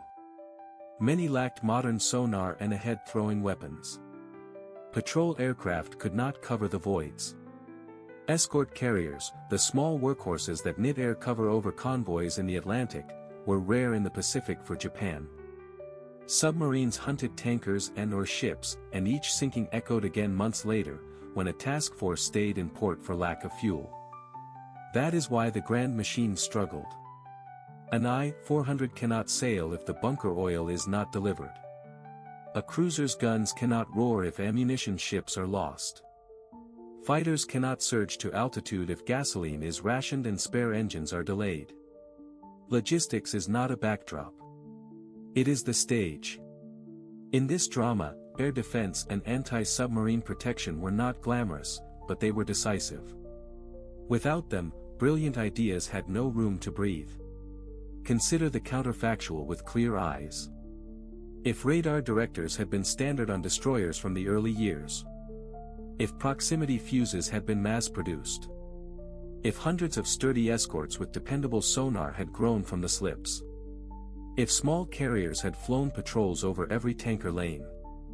Losses to bombing would have fallen, losses to submarines would have shrunk, and the submarine aircraft carriers might have had the fuel, the time, and the cover to attempt bold strikes. Even then, the industrial tide pressed hard. The United States trained thousands of technicians, swapped components between ships with ease, and replaced losses faster than opponents could count. But a tighter air defense net and a ruthless anti-submarine doctrine would have lengthened Japan's operational life and raised the cost of every American mile. In the end, this chapter is not a tale of failure of imagination. It is a tale of failure of multiplication. Ideas appeared. Systems did not. Submarine aircraft carriers sailed too late and too few. Air defense guns barked without the modern eyes and fuses they needed. Convoys crossed oceans without enough steel guardians above and below. The result was inevitable. The most daring platforms became museum pieces of what might have been, while the quiet disciplines of detection, coordination, and protection decided the sea war one unglamorous mile at a time. Imagine a tank that cannot reach the battlefield even when the crew is ready and the gun is loaded. Imagine an assault gun with no fuel to move, no trucks to carry shells, and no radios to call for help. That is the hook of this chapter. The story of Japanese armor is not only about thin plates and small guns. It is about iron without arteries. It is about machines cut off from fuel, from spare parts, and from the river of ammunition that turns metal into force. Early victories hid the weakness. Light tanks rolled through Malaya and the Philippines on narrow roads and jungle tracks, facing enemies with fewer anti-tank weapons. Then the war changed. American Marines and soldiers brought heavier guns, better radios, and bulldozers that carved new roads in days. Japanese crews met Shermans that could take hits and still advance. They needed thicker armor, longer barrels, better sights. Engineers drew up new models with stronger engines and higher velocity guns. Workshops produced prototypes and short runs. The paper army looked promising. The real army could not feed it. Steel was short. High-grade alloys were shorter. Optical glass for good sights was precious. Engines competed with ships and aircraft for parts. The Navy took fuel first, the Air Service took what was left, and the army took the remainder. A tank division is more than tanks. It is rivers of gasoline, motor oil, and water. It is battalions of drivers in thousands of trucks. Japan never had enough trucks. Fuel convoys were sunk. Tires wore out faster than factories could replace them. A tank with no truck behind it is a tank that will soon stop. When road nets broke under bombing and when barges did not arrive, crews siphoned gasoline from wrecks, mixed fuel by hand, and begged for motor oil from civilian depots. Engines coughed. Gearboxes failed. Vehicles turned into pillboxes. Ammunition told the same tale. Anti-armor shells were limited. High-explosive shells for infantry support ran low in every long fight. Rate of fire slowed to a careful drip. Crews chose targets not by priority but by the number of rounds left in the rack. Even the best gun is a promise that must be paid for every minute of battle. Without shell trains, that promise breaks. Artillery units rationed fire to a few salvos at dawn and dusk. Assault guns stayed hidden, saving fuel for short dashes. Infantry waited for barrages that never came. Against American logistics, built on standard parts and endless trucks, this was not a fair match. The enemy replaced barrels in the field. The enemy swapped engines like they were spark plugs. Japanese mechanics made miracles with wire, scrap metal, and hand tools. They could not make gasoline out of courage. Air power multiplied the gap. American fighter bombers hunted roads, bridges, and ferries. A single missed shipment became a missing day of combat. 2 missing days became a lost island. Anti-air guns barked but lacked proximity fuses and radar guidance. They fired bravely and they fired blind. Every convoy that turned back meant fewer shells for the next attack. Every depot that burned meant another tank battalion parked under camouflage nets, waiting for deliveries that never came. Design bureaus proposed heavier vehicles and better guns. Some late-war models could hurt a Sherman from the front at useful ranges. A few reached units and fought well in narrow moments. But new machines need factories, test stands, and training time. They also need gasoline by the river and trucks by the thousand. Bomber raids shattered assembly lines.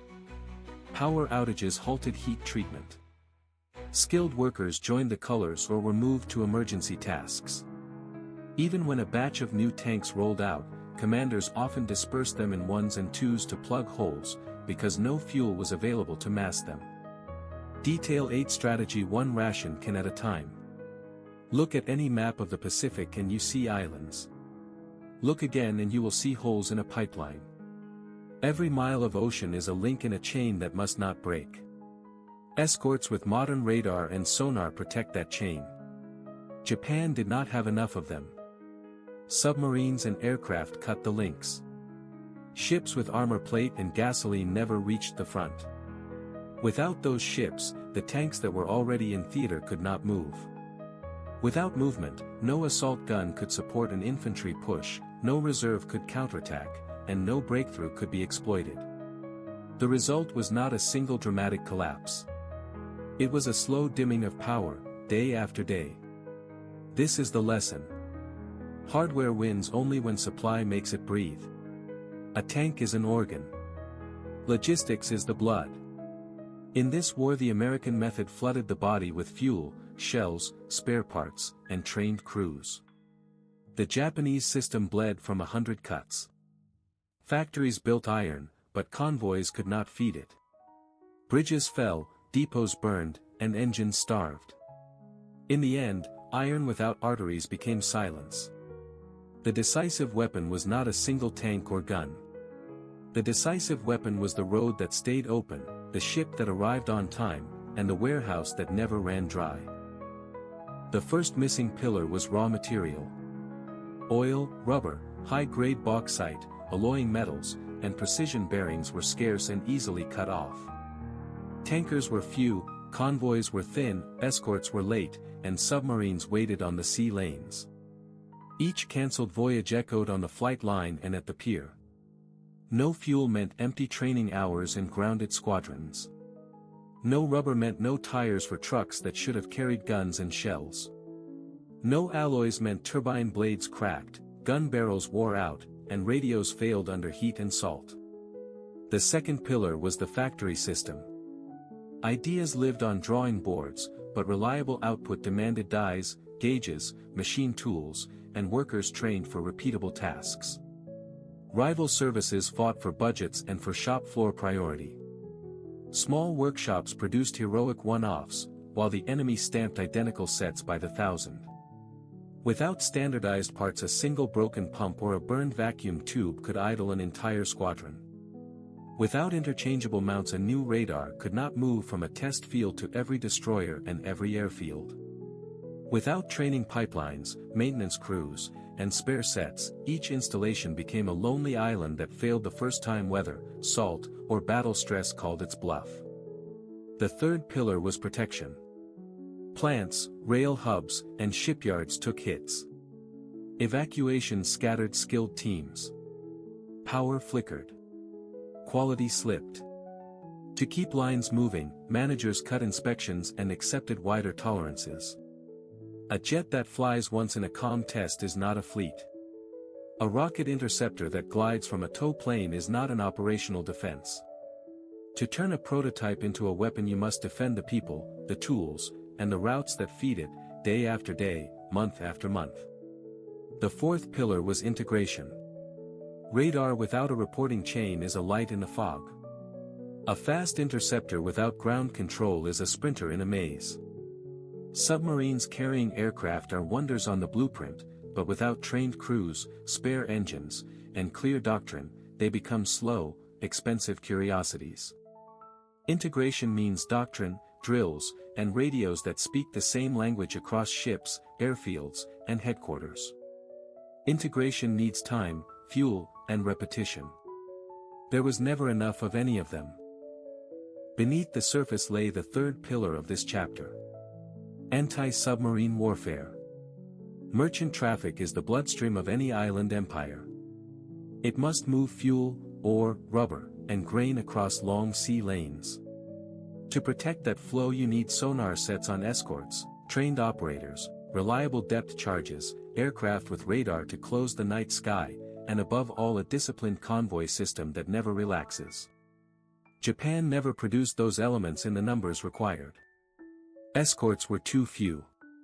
Many lacked modern sonar and ahead-throwing weapons. Patrol aircraft could not cover the voids. Escort carriers, the small workhorses that knit air cover over convoys in the Atlantic, were rare in the Pacific for Japan. Submarines hunted tankers and/or ships, and each sinking echoed again months later, when a task force stayed in port for lack of fuel. That is why the grand machine struggled. An I-400 cannot sail if the bunker oil is not delivered. A cruiser's guns cannot roar if ammunition ships are lost. Fighters cannot surge to altitude if gasoline is rationed and spare engines are delayed. Logistics is not a backdrop. It is the stage. In this drama, air defense and anti-submarine protection were not glamorous, but they were decisive. Without them, brilliant ideas had no room to breathe. Consider the counterfactual with clear eyes. If radar directors had been standard on destroyers from the early years. If proximity fuses had been mass-produced. If hundreds of sturdy escorts with dependable sonar had grown from the slips. If small carriers had flown patrols over every tanker lane. Losses to bombing would have fallen, losses to submarines would have shrunk, and the submarine aircraft carriers might have had the fuel, the time, and the cover to attempt bold strikes. Even then, the industrial tide pressed hard. The United States trained thousands of technicians, swapped components between ships with ease, and replaced losses faster than opponents could count. But a tighter air defense net and a ruthless anti-submarine doctrine would have lengthened Japan's operational life and raised the cost of every American mile. In the end, this chapter is not a tale of failure of imagination. It is a tale of failure of multiplication. Ideas appeared. Systems did not. Submarine aircraft carriers sailed too late and too few. Air defense guns barked without the modern eyes and fuses they needed. Convoys crossed oceans without enough steel guardians above and below. The result was inevitable. The most daring platforms became museum pieces of what might have been, while the quiet disciplines of detection, coordination, and protection decided the sea war one unglamorous mile at a time. Imagine a tank that cannot reach the battlefield even when the crew is ready and the gun is loaded. Imagine an assault gun with no fuel to move, no trucks to carry shells, and no radios to call for help. That is the hook of this chapter. The story of Japanese armor is not only about thin plates and small guns. It is about iron without arteries. It is about machines cut off from fuel, from spare parts, and from the river of ammunition that turns metal into force. Early victories hid the weakness. Light tanks rolled through Malaya and the Philippines on narrow roads and jungle tracks, facing enemies with fewer anti-tank weapons. Then the war changed. American Marines and soldiers brought heavier guns, better radios, and bulldozers that carved new roads in days. Japanese crews met Shermans that could take hits and still advance. They needed thicker armor, longer barrels, better sights. Engineers drew up new models with stronger engines and higher velocity guns. Workshops produced prototypes and short runs. The paper army looked promising. The real army could not feed it. Steel was short. High-grade alloys were shorter. Optical glass for good sights was precious. Engines competed with ships and aircraft for parts. The Navy took fuel first, the Air Service took what was left, and the Army took the remainder. A tank division is more than tanks. It is rivers of gasoline, motor oil, and water. It is battalions of drivers in thousands of trucks. Japan never had enough trucks. Fuel convoys were sunk. Tires wore out faster than factories could replace them. A tank with no truck behind it is a tank that will soon stop. When road nets broke under bombing and when barges did not arrive, crews siphoned gasoline from wrecks, mixed fuel by hand, and begged for motor oil from civilian depots. Engines coughed. Gearboxes failed. Vehicles turned into pillboxes. Ammunition told the same tale. Anti-armor shells were limited. High-explosive shells for infantry support ran low in every long fight. Rate of fire slowed to a careful drip. Crews chose targets not by priority but by the number of rounds left in the rack. Even the best gun is a promise that must be paid for every minute of battle. Without shell trains, that promise breaks. Artillery units rationed fire to a few salvos at dawn and dusk. Assault guns stayed hidden, saving fuel for short dashes. Infantry waited for barrages that never came. Against American logistics, built on standard parts and endless trucks, this was not a fair match. The enemy replaced barrels in the field. The enemy swapped engines like they were spark plugs.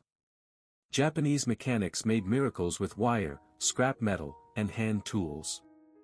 They could not make gasoline out of courage. Air power multiplied the gap. American fighter bombers hunted roads, bridges, and ferries.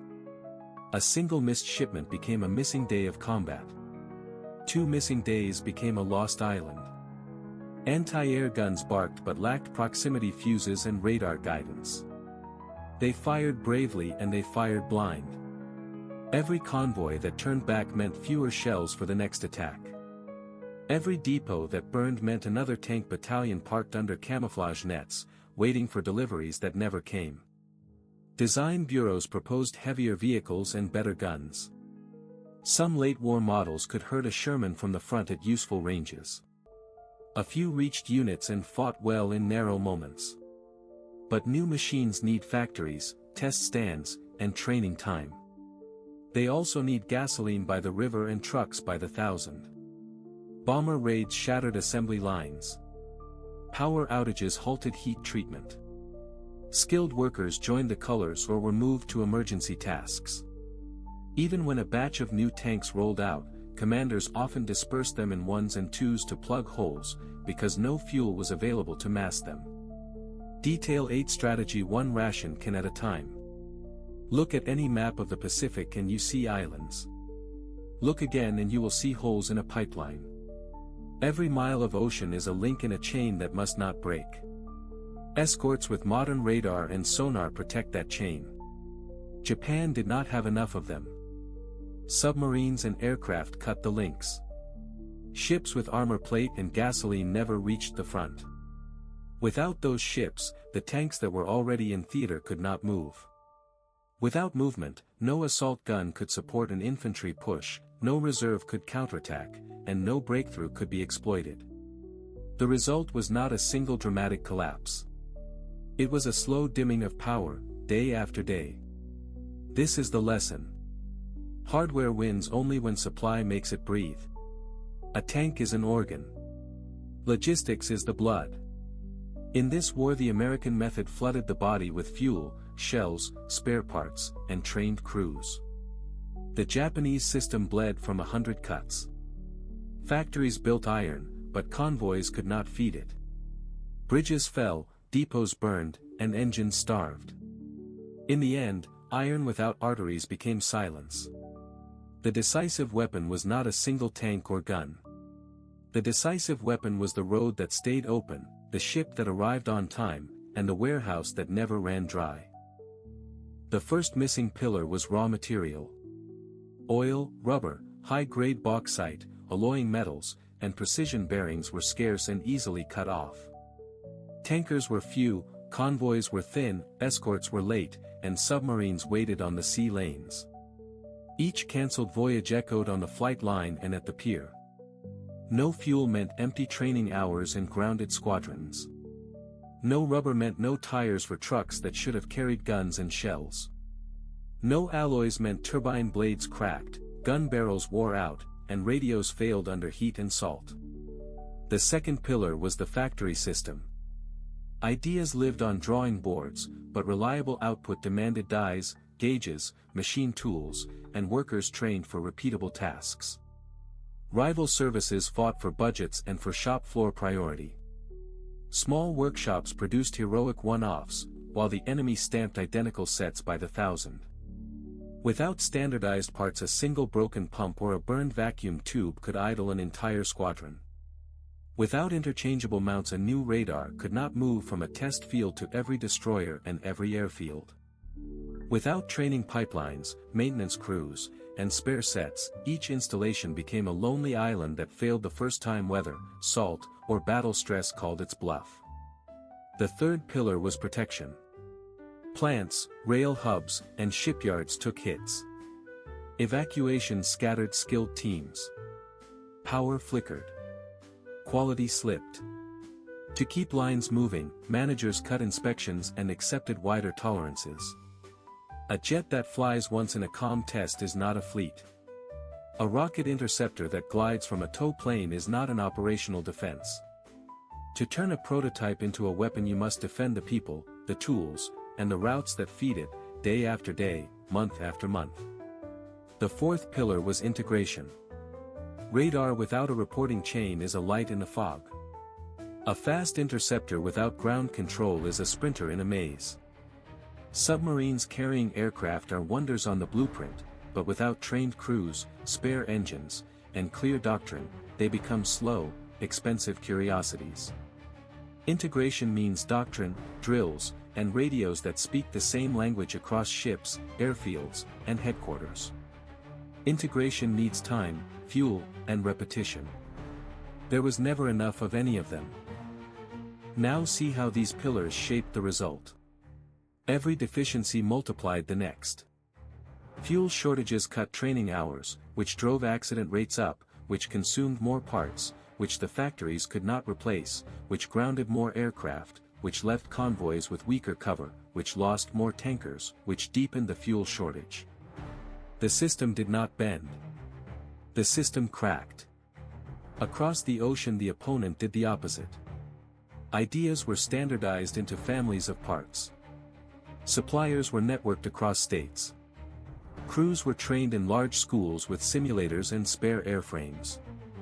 Radar sets moved from trial to destroyer class to escort carrier class to airfields in months, not years. The same bolts and the same tubes fit everywhere. When one plant took a hit, 2 others raised output. Every installation had a manual, a toolbox, and a replacement schedule. Quantity bred quality because repetition teaches the worker, the inspector, and the pilot at the same time. Consider the jet dream. A prototype can fly a brave sortie. A fleet must launch every dawn and every dusk. That demands heat-resistant alloys, precision bearings, high-octane fuel or reliable substitutes, depots full of spare engines, and ground crews who have changed those engines a dozen times before the first mission. Without that chain, each takeoff risks becoming the last. Consider air defense. Radar detection must cue a filter room, which must cue fighter control, which must talk to pilots on the correct frequency, which must lead them to altitude at the correct time, which must be followed by rearming, refueling, and maintenance. If any link fails, the bomber stream passes. If the whole chain repeats each night, the bomber stream pays. The winner was the side that made the chain simple, replaceable, and tireless. In the end, the decisive weapon was not a single machine. The decisive weapon was the method. The method was standardize, train, protect, and repeat until the extraordinary becomes ordinary. A radar on one ship is a headline. A radar on every ship is sea control. A jet in a test hangar is a promise. A squadron on alert is air defense. A submarine that carries one aircraft is a marvel. A convoy that always arrives is victory. That is why brilliant projects did not take off. Not because the ideas were weak, but because ideas alone do not fly. They need fuel in the tank, parts on the shelf, crews on the roster, escorts on the horizon, and a doctrine that ties it all together. When those pieces are missing, the first shock of battle strips the paint off the promise.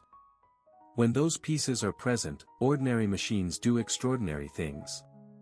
That is how the outcome was decided. The second hand bites forward like a metronome on the edge of a cliff. Cold air settles in the churned earth, and the Strongpoint holds its breath. A faded field phone ticks on the crate. Somewhere beyond the tree line, a gun crew resets a fuse. The countdown is not theatrical. It is arithmetic. 60 to impact, to breach, to a choice that will not feel like a choice at all. The bunker is a low concrete lung. It inhales damp, oil, and the sour trace of old smoke. Sand in the embrasures. Frost on the steel doors. The men are awake because no one sleeps when the ground keeps whispering through the saws. They check watches, and time refuses to argue. 54. The map on the packing board is blotched by grease and rain. A red pencil has carved the arcs of fire like ribs around a heart. The commander traces the northern ditch with one finger, then the southern gully, then the shallow fold where armor will try to hide. He says nothing. He does not need to. Every face knows the geometry of this hill. 49. A runner climbs out of the dugout with a list in his fist that says what matters. Belts, magazines, bandages, water, morphine, batteries, flares. No poetry, only logistics. The stove coughs once and dies. No smoke today, not with eyes on the ridge. The machine gun crew rehearses the feed, clap of the cover, tug on the belt, short burst, barrel change. Hands move by memory, black with oil. A loader wipes a lens with a sleeve and tests the traverse across the killing fan, from dead tree to wire stake to white rock halfway up the slope. If the rock disappears in the dust, then the range has closed too far. 42. A scratch of boots on timber. Sappers crawl along the trench with charge bags flat against their chests. Clay clings to their elbows. They measure with touch, not with tape. The blast slots are marked with chalk. They will wait for the order that means the wall must become a weapon. The first shells do not scream. They sigh, long and tired, then hurl their throats open at the last instant. Earth lifts and falls. Dust blooms in the embrasure and tastes like coins. The bunker shivers. Men count by reflex. 1, 2, 3. The cadence is wrong for a barrage. It is a hand feeling for a latch. 35. Fragments chip the firing step. The radio clicks and hisses. No voice comes. The handset smells of old Bakelite and fear. A field phone rings twice in the dugout and is cut by another impact that knocks a helmet off the peg. Someone sets it back with both hands as if that will hold the roof up. The gunner takes first position. Elbows lock. Front sight blade. Breath. He knows the slope, the ditch, the dead ground after the wire. He knows that when the smoke drifts, figures will move like stains across the snowgrass. He also knows he must not chase them with the barrel. He must cut lanes and hold them. 27. The commander lifts the periscope. The world outside is a trembling vignette. Trees blink in and out through dust. He finds the road. He finds the glint. He calls bearings in a voice that refuses to rise. The loader repeats them, not to confirm, but to make them real. The trench settles into its ritual. Gloves, straps, bolts, fuses. A medic stacks tourniquets where any hand can find them in the dark. A corporal nails a plank over a rat hole and whispers a number only he needs to remember. 30 meters to the bend. 6 more to the crossfire. Hold. 20. The ground starts to speak in a new accent. Track clatter, muted by distance. A separate rhythm on top of the shells. A heartbeat above the heartbeat. The men do not look at each other. They look at their tasks. They look at the aperture. They look at the clock they have learned to carry behind the eyes. 15. The commander lowers the scope and places it beside the map. He does not touch the pencil. He touches the whistle, considers it, lets it hang. Orders will travel faster through the trench wall than through any instrument now. 10. The bunker is smaller. Air is thinner. The dust hangs like gauze.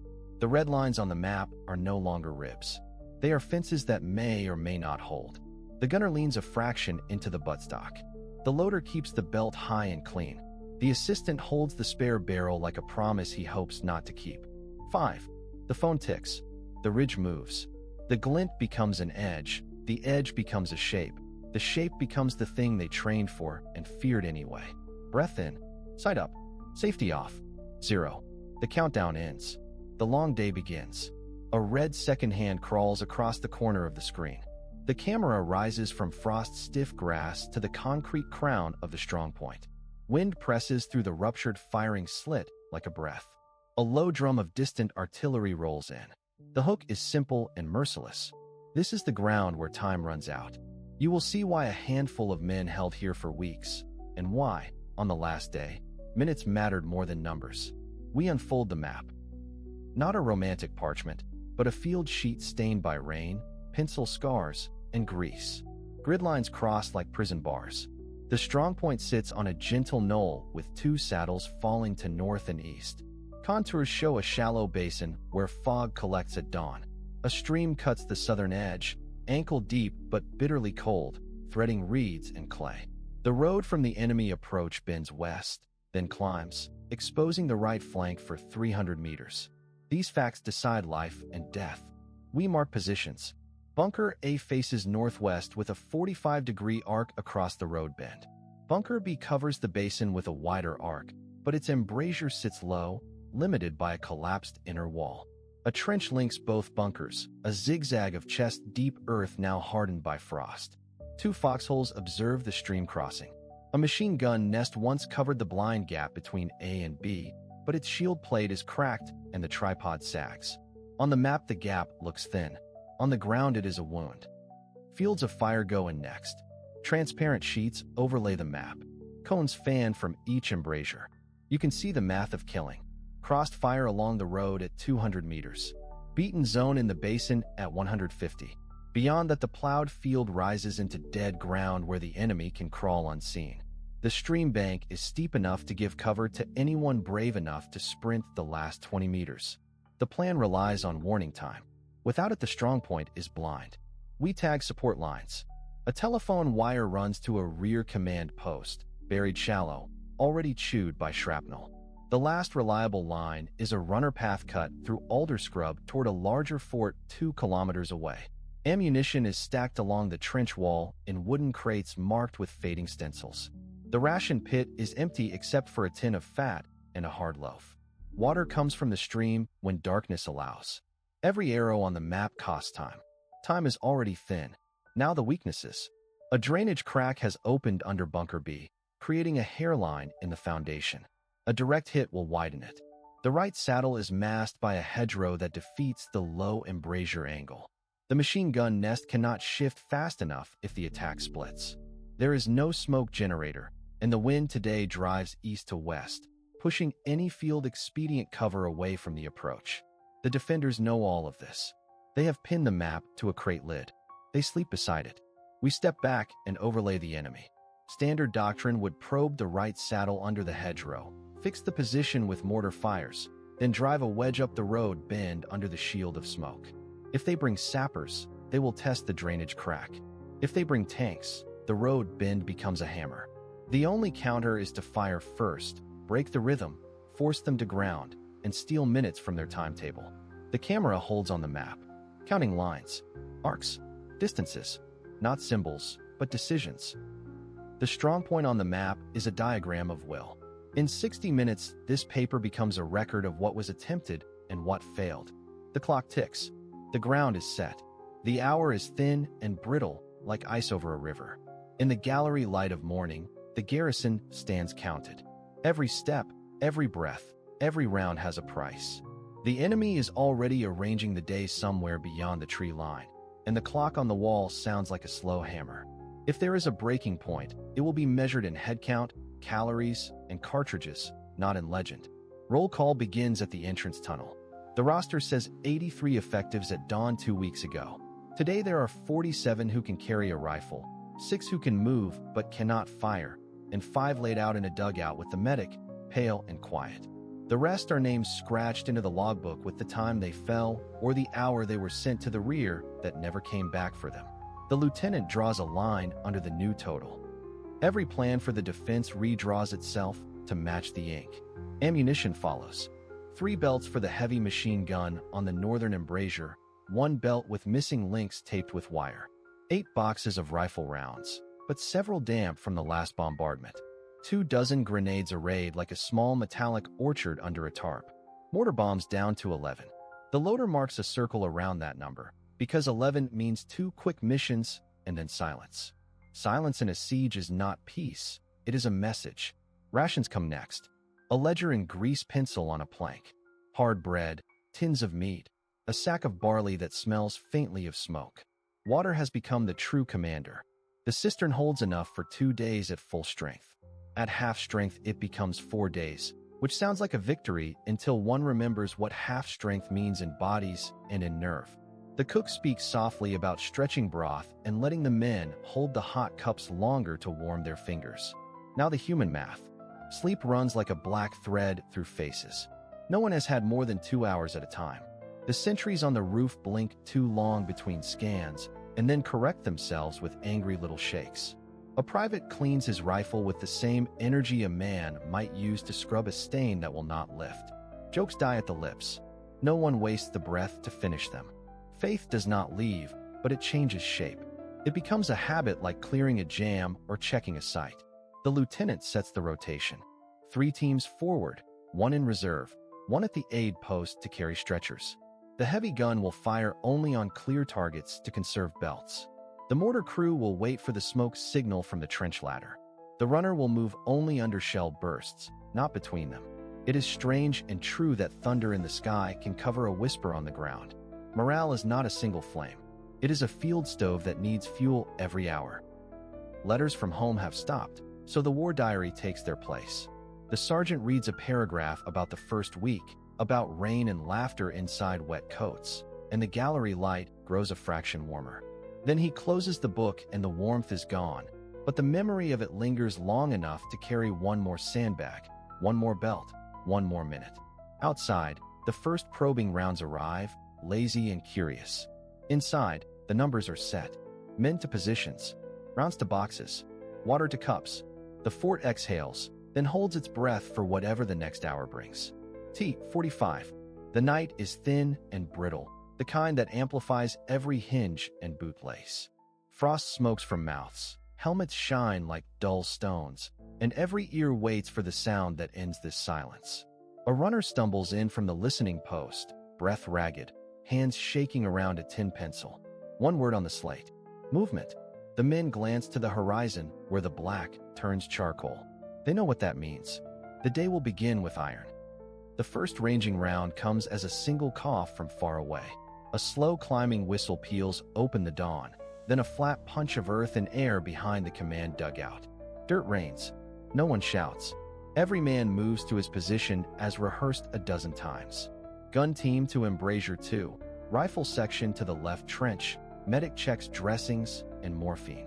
The radio operator tests the handset, waits for net traffic that does not answer. He logs the time. 0511. 3 more whistles. Impacts straddle the wire, clatter through the iron pickets, shower the forward trench with stones and splinters. The fort wakes fully now. The machine gun is dragged onto its pintle, oil thick as syrup in the cold. The loader thumbs belts into the tray, counts out loud to steady his hands. 50, 100, 150. A section leader raises a periscope centimeter by centimeter and studies the field. He marks the muzzle flashes in his head. Orchard, second hedgerow, gully mouth. He lowers the scope and breathes through the taste of cordite that does not yet belong to them. The barrage lifts and creeps. The men feel it more than see it, a rhythm that learns them. A pattern builds. 2 salvos soft left, a hard slap on the bunker roof, then a long breath, then repeat. Someone with a watch is calling the beats. The mortar pit answers with a cough of its own. Their shells sail high, the tubes glowing dull, crew's mouth open to save eardrums. The command voice moves along the trench line, calm, deliberate, the weight of a hand on a shoulder. Adjust sights. Conserve ammunition until silhouettes show. No one wastes a round at smoke. Shrapnel finds the first body. A private in the listening slit folds without a sound. The medic is there on his knees, bandage already in his palm. The wound bubbles through the gauze. The medic speaks quietly, keeps the man looking at the sky. The runner writes the casualty and time on his slate. 0523. He hates the neatness of the numbers. Fire ticks the sandbags, flickers along the parapet where a flare has landed. The machine gun barks 2 short bursts to clear the feed, punches holes in the fog. The gunner keeps the barrel change kit ready, grimaces at the rattle in the tripod. The loader taps his elbow once. We are fine. The gun speaks again, slower now, measured, searching for the angle that makes the orchard hedge transparent. Somewhere behind the enemy line, a single siren starts and stops. The barrage slackens. The fort hears boots in the wet grass and the clink of metal on stone. This is the moment the men rehearsed by lantern for weeks. They work like a machine built of fear and training. Rifle bolts slide. Grenades are checked. Firing slits become eyes. The dawn is no longer a color. It is a distance measured in seconds and meters. The radio croaks at last with static and a clipped fragment. Hold. The operator repeats it once, for himself as much as for anyone. Hold. He writes the word in the logbook and underlines it. He can feel the paper shake under his pencil as the second wave of shells begins to fall. The sun lifts a fraction above the treeline, and the world finally shows itself. Figures resolve out of the haze. The embrasures exhale. The day has started. You step into the bunker, and the air changes. It tastes of lime dust and cold iron. Ahead, a rectangle of daylight cuts the gloom. The embrasure is smaller than the memory of safety. Every breath is a metronome, because out there the first silhouette across that slice of light decides whether this place holds or folds. Start with the wall. 90 centimeters of poured concrete, pocked by spall. The embrasure is a tapered throat, wide inside, narrow outside, forcing the barrel to point with discipline. You rest the palm on the traverse stop, feel the scar of 1,000 drills. On the ledge lies a warped range card. Pencil lines radiate like ribs. 75 meters to the wire. 130 to the first hedgerow. 220 to the crossroads where a sign once stood. Sectors marked a through D. Interlocks noted with the neighboring nest in fine script. No art, only geometry. Look left. A shallow gully crosses your field at 40 degrees. It feels like shelter, but it is a deceptive lane that channels feet and fear into a box of fire. Stakes once carried tripwire. Only rust remains. The machine gun pivots. You track along the arc. The barrel meets the traverse stop at 15 degrees and halts. That is deliberate. There is no friendly trench in that slice, so the stop is set to deny waste and panic. Wind crawls through the vent behind your neck. It will clear smoke, but it also carries sound from the corridor. In battle, that sound is a chorus of tin and breath and short orders, all clipped to stay ahead of the blast wave. The sight picture wavers. The glass is fogged at the edge, not by neglect, but by nights of condensation. A crewman would wipe it with the back of a glove and never stop counting. Now forward. The killing ground begins at the wire and extends to the hedgerow. It is modest in length and merciless in design. Interlocking arcs from two embrasures cross at the ditch near 110 meters. A second position, unseen from here, can rake the same ground if this gun goes silent. The map calls this redundancy. The men called it a favor from someone they would never meet. Drop your gaze. The slit beneath the main slot is for a carbine. It looks trivial until you imagine sappers crawling in the shadows of your own fire. The lower slit denies that hope. The wall around it is chipped by ricochet scars. Each ring in the concrete is a lesson that no manual taught gently. Back to center. The spine stiffens when you picture the first burst. 5 to 7 rounds. Walk the tracers up the gully lip. Pause. Correct. Another burst. 3 rounds. Sweep the gap between stakes. The barrel smokes, not dramatic, just a steady whisper of burned propellant. A runner slaps a box of ammunition against the floor. Numbers are spoken, not shouted. Round counts, belt changes, barrel life. Nothing romantic lives here. Only timing. A siren of shellfire ghosts the edges of your hearing, imagined yet credible. The embrasure flares with white daylight, as if a lens shutter clicks. You feel the blind spot at 10 degrees where the hedgerow folds into dead ground. The plan for that flaw sits on the range card. Signal the mortar to walk 2 increments left. Cover with short bursts. Deny the fold. Do not chase shadows. Step back. One last scan. Angles, distances, lines. Embrasures are not windows. They are arguments written in concrete. The field of fire is not scenery. It is a decision placed on the earth. If the enemy comes, this geometry stands first. If the geometry fails, men must replace it. The day narrows to arithmetic. The garrison stands inside a cracked ring of concrete and clay, and survival is an account book that must balance. The first entry is food. The ration tins come out of a dented crate, cold and metallic to the touch. Knives scrape labels. A corporal logs grams per man, calories per shift, the margin for a night that may stretch longer than a night should. Bread is hard and dry. Fat is a thin skin on the tin. Every bite is fuel for short sprints from wall to wall, for carrying sandbags, for the lift of a rifle to a firing slit. The column is titled expenditure. Water is heavier than fear. Canteens knock against webbing as men move along the corridor. The pump is dead, the line cut outside the wire. A bucket sits under a slow drip that comes through hairline cracks in the ceiling. A medic tests the color and the smell, adds tablets that fizz and leave a flat aftertaste. The ledger demands a rule. 1 cup per man until dusk, another after the second stand too. No more. A runner licks cracked lips and nods. The sheet receives a check mark. Ammunition is the third column, the most ruthless. Wooden cases pry open with the butt of a knife.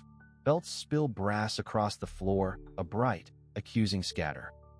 The gun team counts links and sets aside a reserve stack for the final hour. Riflemen strip cartridges into pouches, 5 at a time, methodical, deliberate. The sergeant writes down rates of fire for each weapon, then draws a line between suppression and waste. No burst without a target. No second shot unless the first forced a head down. The numbers form a cage that keeps panic out. By midday, the air is sour with smoke and cordite. A shell shakes dust from the beams. The ledger shivers in the corporal's hands, but the pen keeps moving. The cook turns a small flame under a blackened pot. A stew of ration scraps softens into something that passes for food. Men rotate through, 30 seconds to eat, 30 seconds to breathe steam into numb fingers, a nod, and then back to stations. The voice in the corridor repeats the plan like a metronome. Hold fire. Wait for the lane. Count to 4. Then 1 pull. A crate gives up a surprise. Signal flares, not rounds. The disappointment is a physical thing. The flares are repurposed for illumination inside the bunker. Their light a hard white that shows faces filmed with grime. In the corner, the medic sketches a bar across his stock of bandages and morphine. The wounded drink the same water as the rest. No special column exists for mercy. Late afternoon, A patrol returns with an enemy canteen and a satchel of loose rounds in a different caliber. The rounds are useless here. The canteen is gold. The corporal scratches a small plus in the water column and nothing at all in ammunition. Outside, machine gun bursts rake the parapet. The gun team waits. At the count of 4, they answer with a short, disciplined burn that pins the assault long enough for the rifles to pick shapes off the rubble. Dusk arrives as a gray smear. The book is opened for the last time that day. Food is thin but possible until dawn. Water is a narrow thread. Ammunition is a cliff edge that approaches with every trigger squeeze. The sergeant signs the bottom of the page with a steady hand. The men shoulder their weapons and step into the corridor where cold air breathes through the cracks. The night will demand more entries. The fortress will pay only in exact change. Dawn presses against the firing slits. The logbook lies open on a crate streaked with oil. Pages smell of damp paper and cordite. I begin to read. Entry, 5:20 hours. Fog hangs low over the field. Sentry reports engine noise beyond the orchard. Ammunition counted. 2 belts for the machine gun. 8 grenades. 3 magazines short of the standard load. Water ration reduced. Morale steady. 6:10 hours. First ranging shells fall behind the trench line. Soil collapses into the drainage ditch. Telephone line cuts out for 15 seconds. Returns with static. Medical kit inspected. 2 tourniquets. 1 ampoule of morphine left. 7 o'clock hours. Enemy patrol tests the wire along the northern ditch. Embrasures hold. Fields of fire confirmed with chalk on the wall. 1 rifle jams. Bolt cleaned with kerosene and thread from a torn sleeve. No halt in readiness. 8:35 hours. Smoke drifts from the tree-line. Sapper suspected. Reserve squad shifts to the left bunker. Stretcher placed by the door. Wind from the east carries the smell of wet hay and unburnt propellant. Everyone is silent. 9:12 hours. First assault. Short, brutal, confused. Grenade fragments in the stairwell. Corporal hit in the shoulder. Blood dark on the sandbags. Machine gun burns through half a belt to stop a flanking move by the hedgerow. Barrel cools under a canteen pour. 10:05 hours. Inventory again. Rations remain for 1 meal. Water nearly gone. Spirits mixed.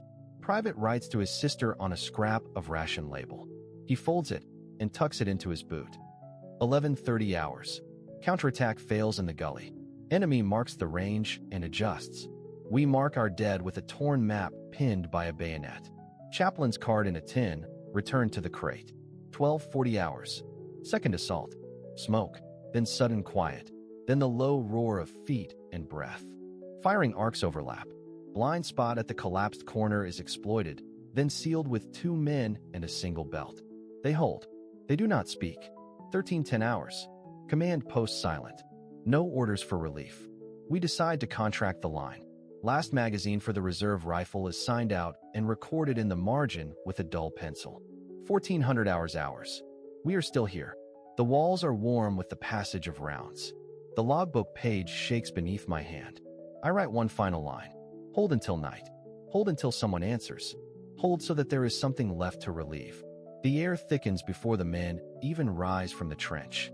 Smoke pots hiss along the windward ditch, laying a moving wall that swallows the fort, the fields, the sky. The defenders hear it first as a change in the world's texture, a muffled hum where edges used to be. They shift to prearranged sectors, count breaths, and wait for shapes to harden inside the gray. The first rounds probe, not to kill but to map. A burst scratches the parapet, and the ricochet sings back information. The machine gunner walks his fire across the suspected wire lane. He senses the hidden dip beyond the embrasure, where bullets skim high and leave a pocket of safety. Dead ground. A perfect path for sappers. Out in the smoke, small teams move in lines of 4, gloved hands on webbing, stepping the counted paces they drilled in a farmyard miles away. Each carries a tool that can unmake a fort faster than any sermon about courage. A Bangalore section slides steel under the wire, links sections by touch, and feeds the fuse back along a living chain. Another team kneels to cut a ditch for a satchel charge against the lower skirt of the wall, finding the seam between concrete pores by fingernail and memory. Inside, the garrison fights the urge to shoot at ghosts. A forward observer runs a pencil over a grid sketch of the approaches, calls a short correction to the mortar pit, and listens for the thud and the delayed slap. The first bomb drops long. The second straddles the blind spot. The third lands true, shredding the quiet with gravel and steel. For a few heartbeats, the smoke boils like a sea. A trip flare cracks to the right. A sudden bloom paints 3 crouched figures silver. The nearest rifleman empties a magazine in a measured sweep, then slaps the bolt home and changes angle. The machine gun bites in hard, but the barrel smokes and the number 2 curses the feed. The commander shifts a reserve pair to a stairwell that overlooks the moat, covering the angle that the embrasure cannot see. The Bangalores go at once, a flat roar that collapses the air and leaves a ragged mouth in the fence. The assault line pours for that mouth because every plan survives only as long as the first hole in the world. A sapper tumbles, then crawls, then presses a charge under a concrete lip. He works by touch. He has done this in darkness. He can do it half-blind in daylight. On the wall walk, a runner delivers a strip of damp paper with a single correction. The mortar shifts 4 mils. The next bomb folds into the breach and sends men to ground. The defenders lean out of the embrasures and fire down at angles that make shoulders ache. A grenadier lobs 2, then 3, counting the rhythm of his own breath to ride the delays. The charge thumps against the skirt and peels a scab of concrete, not a breach, but a promise. The smoke thins and thickens in bands.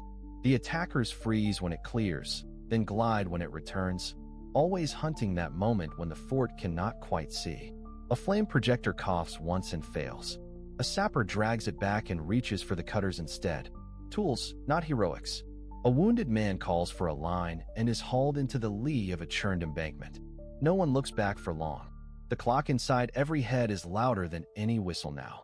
The first assault has found the wire, the seam, the blind ground.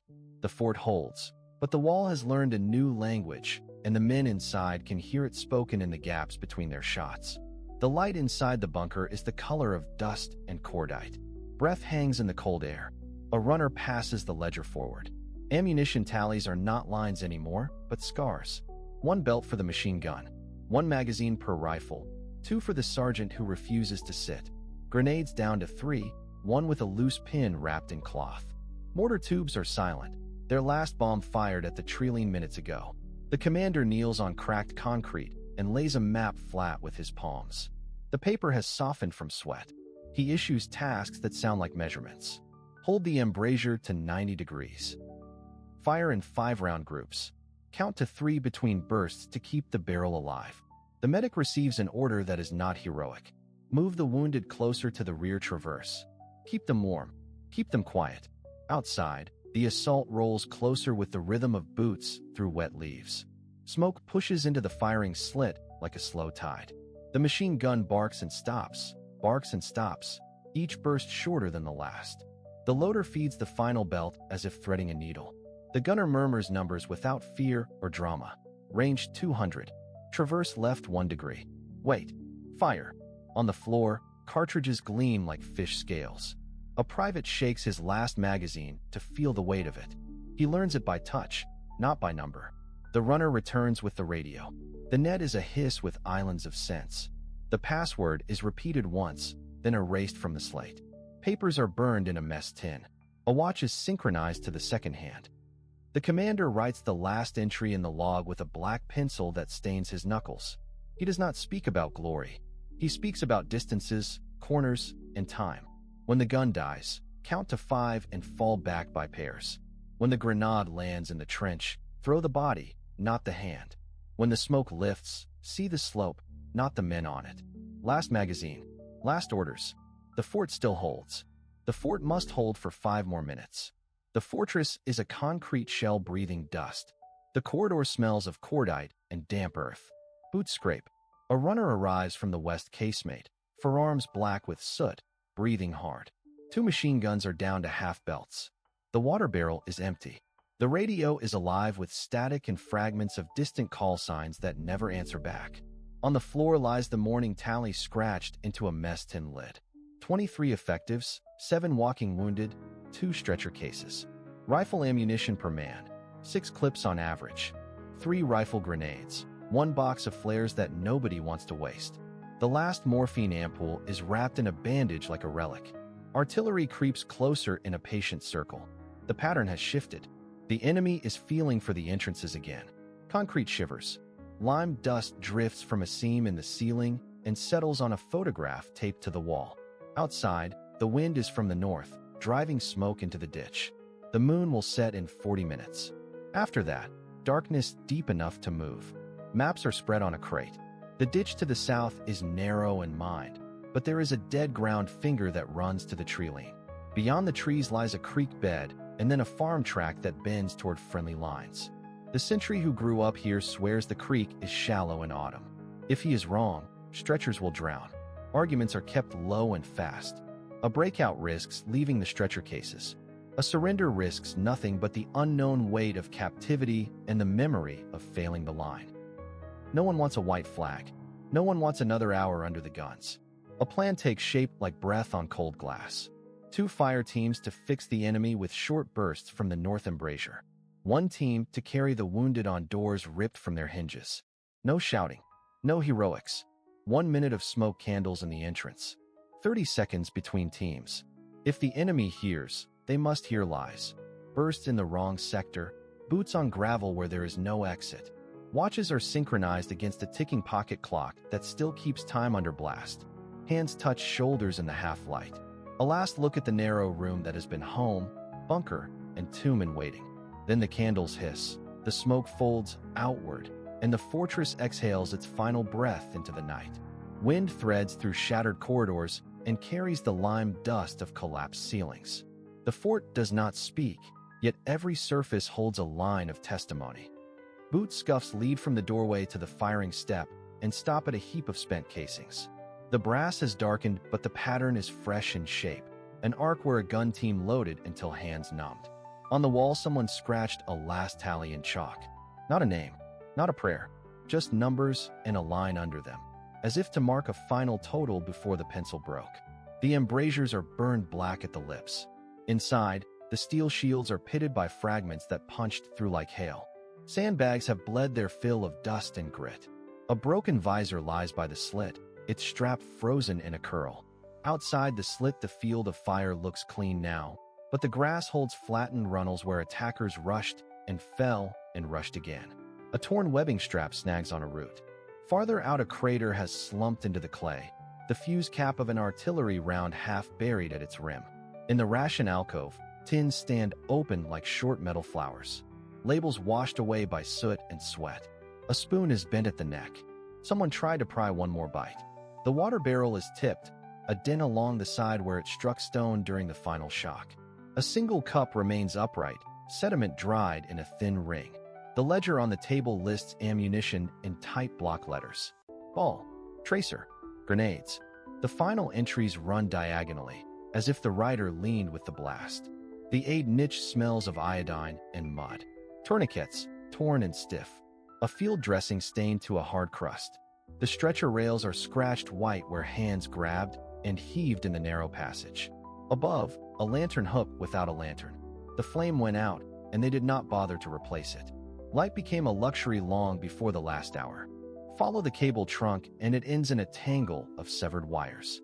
The radio is silent and heavy, its handset cracked, the call sign still taped to the casing. There is a message card under the set, corners softened by weeks of fingers. No sender, no recipient. A half sentence about fire control and a bearing that points to a place already leveled. Outside the main door, the ground tells a different sequence. Scorch marks, smoke drift pressed into the wall by wind. 2 blackened circles where satchel charges blew. The hinges never failed. The door was opened from within. Not surrender. A decision to move before the last magazine turned to dead weight. Tracks lead downslope in a thin line. Not many boots, wide intervals. The pace of men who preserved breath and ammunition for when the slope ended. The fort remains. Not because it could resist longer, but because stone persists after men leave. It holds the echo of orders spoken once and never rescinded. It holds the shape of fear and resolve in the same small room. It keeps the ledger and the cup, the broken visor and the chalk line. It remembers that a day can be measured without a clock, in shells, in carries, in the number of times a name is not written. December 16, 1944. Early morning in Mona, Germany. The earth was frozen and the air cut like glass. Another wave of American artillery rushed overhead and the sound rolled across the forest like a storm. Something felt different in a way that frightened even veterans. The shells were not tearing into the soil or shattering tree trunks. They were bursting in the air at a measured height above the advancing German lines, and a hard rain of steel fell straight down. No slit trench gave safety. No foxhole or log roof could stop shards that fell from the sky.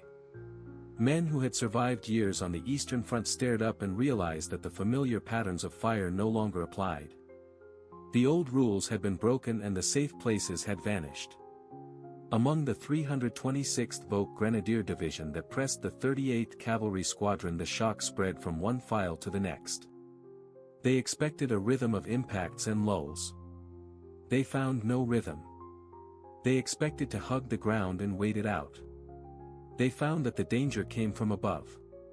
It felt like a new kind of mathematics. It felt like death measured and timed with instruments rather than guesswork. Snow dust rose from the blast waves and drifted over helmets and coats. Splinters hissed through fir branches. The men moved because to stay still felt like asking to be cut down. The line wavered and slowed. At that same hour, Colonel Oscar Alfred Axelson of the 406th Artillery Group stood over a map table and made a choice that would shape the day. Orders told him to hold back a secret device. He chose to use it. He told his batteries to load shells fitted with proximity fuses. Each fuse held a small radar set able to sense distance to a target and to detonate at the height that produced the most fragments. He did this without permission from his superiors. He knew the risk to his career and perhaps to his freedom. He also knew that ordinary fire would not stop the assault battering the 38th Cavalry Squadron at Monshaw. He chose to accept blame later and to save the line now. The gunners obeyed and the pattern of bursts shifted at once. The effect arrived like a door opening. Shells that would have buried themselves and wasted power in the ground now exploded where the air met the tree line. Cone after cone of steel swept the open spaces and the edges of the woods. Men who had counted on cover felt the new reach of the blasts. Platoons in motion halted. Runners hugged ditches and crawled. Commands were shouted and lost in the noise. The advance lost speed then lost shape. The change felt like a lever moved by an unseen hand. It felt like arithmetic written in shockwaves. Colonel Oscar Alfred Axelson saw the forward observers report a sudden drop in pressure. He knew the decision had worked. Operation Watch on the Rhine had begun under a cover of fog and deception. The Wehrmacht had massed 200,000 men and 1,000 tanks and nearly 2,000 artillery pieces behind the Ardennes in secrecy. The Führer had promised that this stroke would split the Allied front and carry the spearheads to Antwerp. He told his generals that surprise would clear the way and that resolve would finish the task.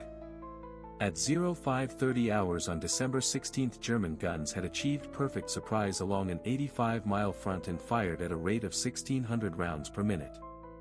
Many American units were composed of replacements still learning the ground. Other units were tired veterans placed in this quiet sector for rest. The first hours went to the attacker. Yet at Monshaw the weight of numbers met the air burst of the new fuse and momentum faltered. Colonel Oscar Alfred Axelson understood the cost of acting without orders. He also understood that delay meant collapse. He accepted that a court-martial might follow. He accepted that history would judge a breach and not the consequence of obedience. He ordered the proximity fused shells into steady use. The shells climbed and sensed and detonated. The fragments traced invisible nets across the approaches. The 38th Cavalry Squadron used the precious minutes to realign its defense and to pull back outposts that were about to be swallowed. The men grabbed ammunition. Medics dragged the wounded over ice. Radio traffic grew calm and purposeful. The line held 1 hour longer. Then another. Word moved through the German ranks that this fire was not normal. Men spoke of invisible wires in the air.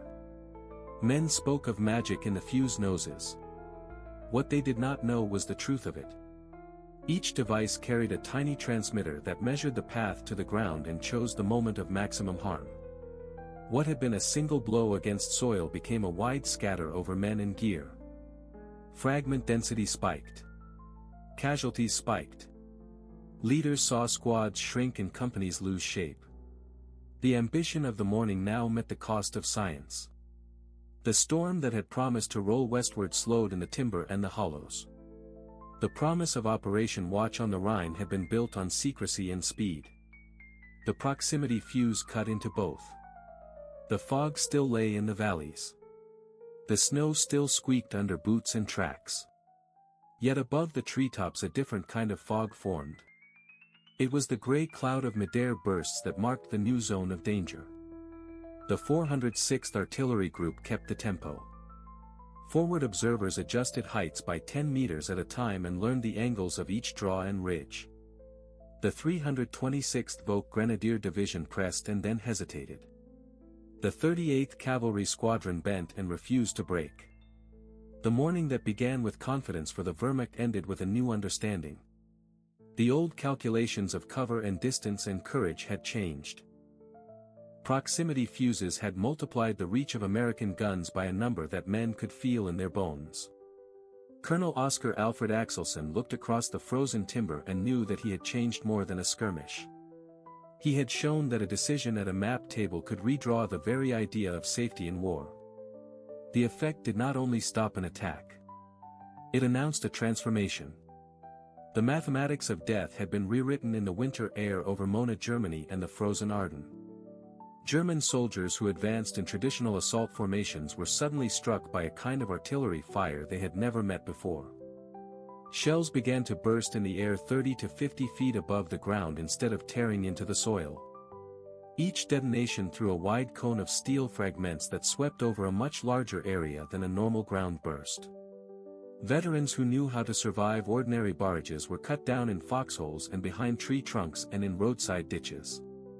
Every place that had once felt safe became a killing ground. What the men felt as a secret science of death was in truth the meeting of American invention and American industry at their highest pitch. The proximity fuse turned that meeting into power on the battlefield. A standard shell needed a direct hit or a timer that often went wrong and burst too high or too low.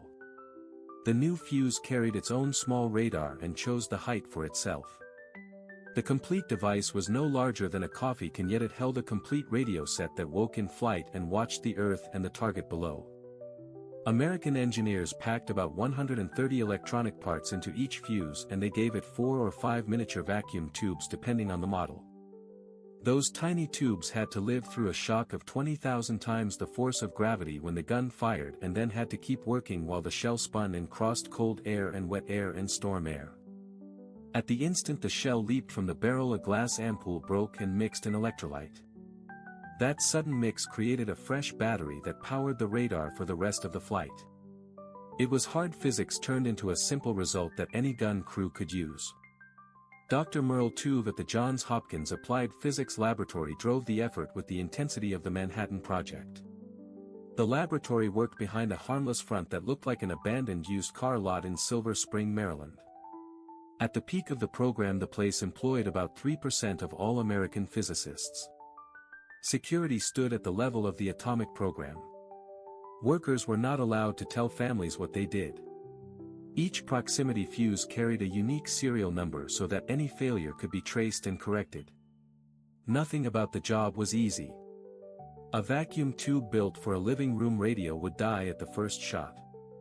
Engineers had to reinvent the tube so that it would survive a cannon blast and still pick up the faint signal that marked the ground or a target.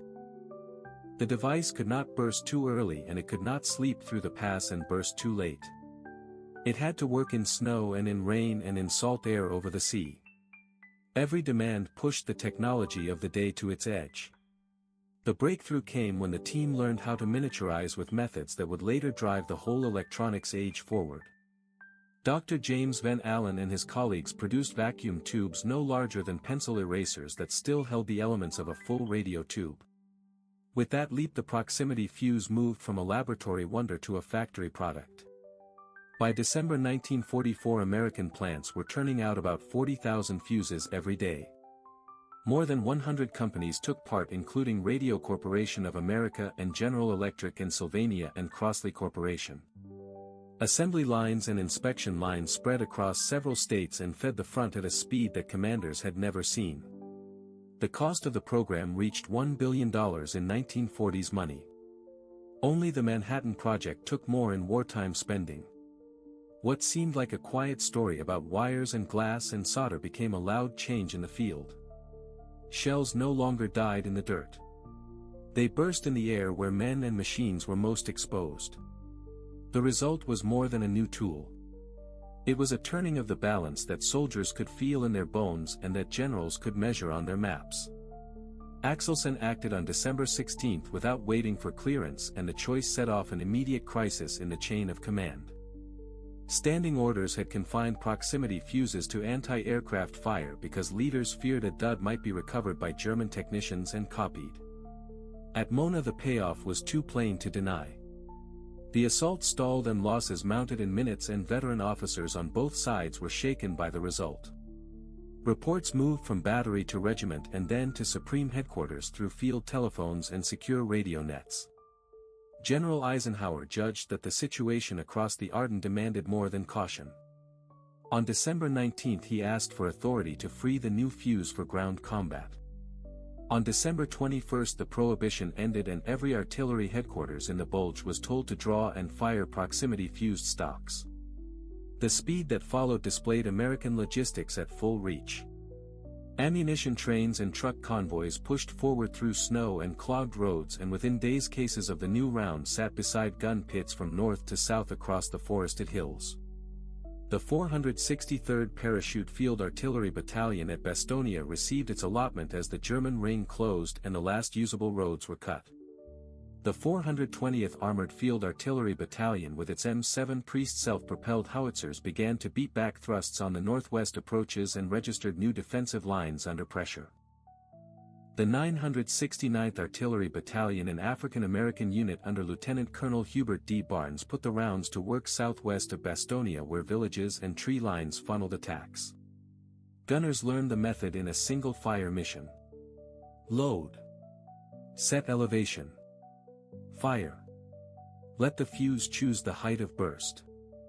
Forward observers no longer had to walk rounds onto a trench or hedge. The shell found the air above the target and broke there, and steel swept out in a hard flat fan that punished movement and punished shelter. Accuracy requirements eased while destructive power rose, and the effect was that artillery ceased to be a silent partner and became a deciding arm on its own. Bastonia surrounded but superior became the textbook case. The 101st Airborne Division held the crossroads, though outnumbered and short of sleep and fuel. Their artillery group included the 463rd Parachute Field Artillery Battalion with 75 mm pack howitzers that could lob proximity fused shells over woods and into concealed draws. From December 19 through December 31, the 463rd fired exactly 7,676 rounds according to the unit record. Shortages meant that only a portion carried the new nose, but each air burst tore at nerve and body alike.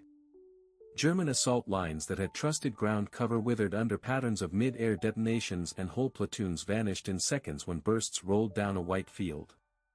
On December 22, after General McAuliffe gave his famous nuts reply to the surrender demand, the next German push met that pattern in the open. Snow glare showed every file and every shadow, and the fuses opened above them at the altitude that produced the most fragments. The attack faltered. The observers called for repeat. The line held. The day ended with proof that a device no larger than a coffee tin could alter a battle when industry and delivery put it in the hands of trained crews. Proximity fused shells burst in the air at calculated heights and intervals that overlapped into a continuous curtain of fragments and shock. There were no gaps where a soldier could feel safe. The All-African Amin 969th Artillery Battalion proved decisive in the same period. Their 155 mm howitzers laid down a continuous belt of fire around the perimeter of Bastogne that German units could not break. The largest rounds were set to explode near 50 feet above the ground, and the spread of steel reached far beyond normal craters. German prisoners later described assaults that fell apart before contact with American lines because the sudden air bursts shattered cohesion and nerve. The Sauer River slaughter became the most closely recorded example of what the proximity fuse could do in battle. It unfolded at the Sauer River near Echton on December 25 and December 26. General George S. Patton and his Third Army were driving north to relieve Bastonia, and he watched the action himself and later noted it in War as I Knew It. A German battalion chose to cross the river while it was partly frozen and believed darkness and fog would hide movement from American eyes. Conventional gunnery would have demanded long adjustment and bracketing, which would have granted the Germans precious minutes to reach the far bank or to take cover. Proximity fused ammunition erased that delay and removed the guesswork. Patton wrote that his forces caught a German battalion on the Sauer and that the new posit ammunition broke them in the open with air bursts detonating overhead. There was no place to go with the river behind and the fire in front and above. When the guns fell silent, American troops counted 702 bodies. The count was exact and remains one of the rare confirmed casualty totals tied to proximity fuse employment. The efficiency read like an equation without emotion. In only a few minutes a battalion ceased to function with no chance to escape and no effective defense. The shock spread quickly across the local front. German soldiers in nearby formations began to refuse fresh river crossings and small unit leaders struggled to push patrols beyond the banks. Forest warfare changed as well. The dense growth of the Ardennes became a trap once proximity fuses arrived. In open ground a burst at 30 to 50 feet already killed or wounded across a broad area. In the woods the effect multiplied many times. The shells ripped branches into jagged splinters and hurled them downward and outward like a storm of wooden darts. Some splinters were as long as a man's arm and they flew at hundreds of feet per second with deadly force. Old habits failed. Taking cover behind wide trunks did not help. Foxholes dug into root webs did not help. Fragments and splinters rained from above and negated generations of fieldcraft about how to fight under trees. American artillerymen noticed the multiplier almost at once and adjusted procedures to use it again and again. Forward observers learned to call for air bursts just inside the canopy rather than at ground impact. Gun crews refined the timing of fuses to keep the pattern thick and continuous across assembly areas and likely routes. The result was tactical paralysis among attackers and a rapid erosion of morale. Movement slowed. Orders to advance across open patches or to enter the forest at night drew hesitation. Even when the firing ended, the psychological echo lingered, and that echo protected Bastogne and the relief effort for Bastonia. A single proximity fused 155mm shell that bursts above the forest roof can wipe clean a space as large as a tennis court. Metal shards from the casing and ragged wooden splinters torn from the trees spread outward in every direction and create a circle of death that no training can beat. German soldiers who had learned to fight among trees discovered that their knowledge failed.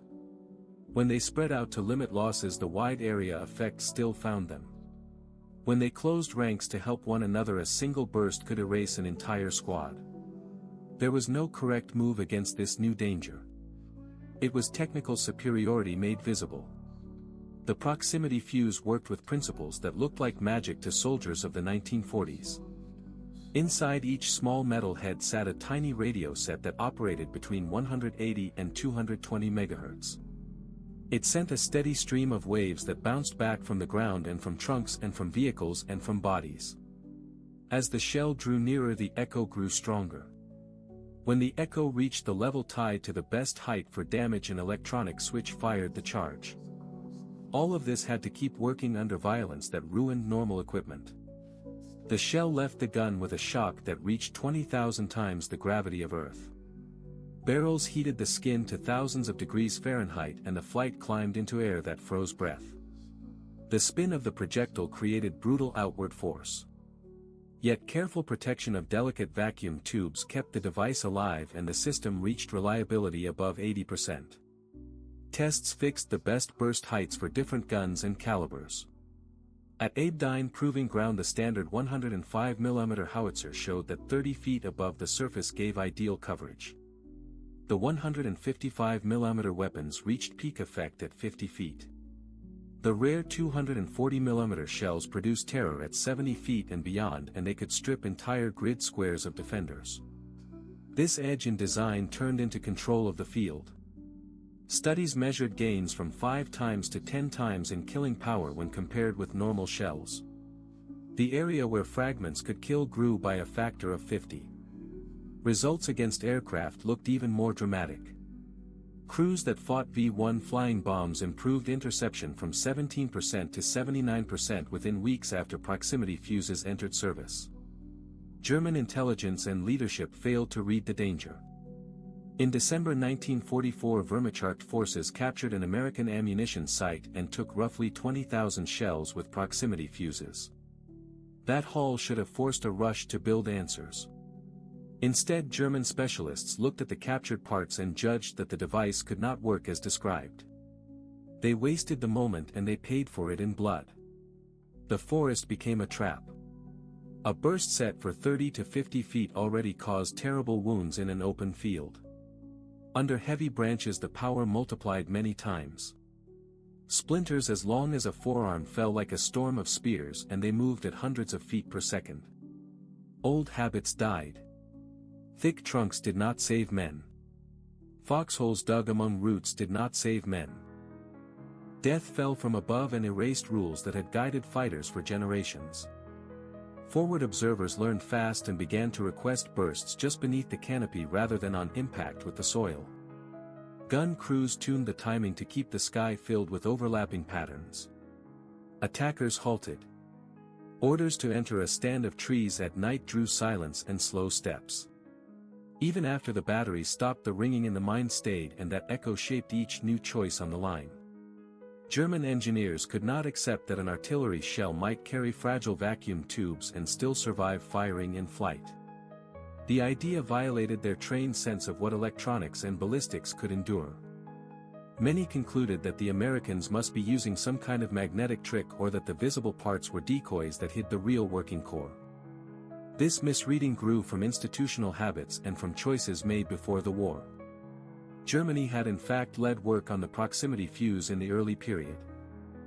Rheinmetall Borsig and AEG Berlin had functioning test pieces by the year 1940. Then Hitler ordered the cancellation of any weapons effort that needed more than 6 months to reach production, and the line went dead. The same specialists who stopped the program could not imagine that the Americans had forced solutions to problems they themselves had set aside. The disbelief fed on its own momentum and blinded decision-makers who should have known better. The irony grows sharper when the record of German laboratories is set beside the battlefield. Their electrostatic proximity fuses had shown 95% reliability during trials that measured shifts in electrical capacitance rather than radar signals. If the work had continued without interruption, Germany might have placed proximity fuses in the field by 1941. Hermann Göring later told interrogators that German fuses stood 3 or 4 months from mass production when the fighting ended. The meaning is clear. A path existed. It was not pursued. The loss was not only technical. It was strategic. A single decision cut off a line of invention that could have reshaped entire campaigns in the early years of the conflict. The Christmas catastrophe followed as a grim lesson written in fire. December 25, 1944 brought no rest and no armistice.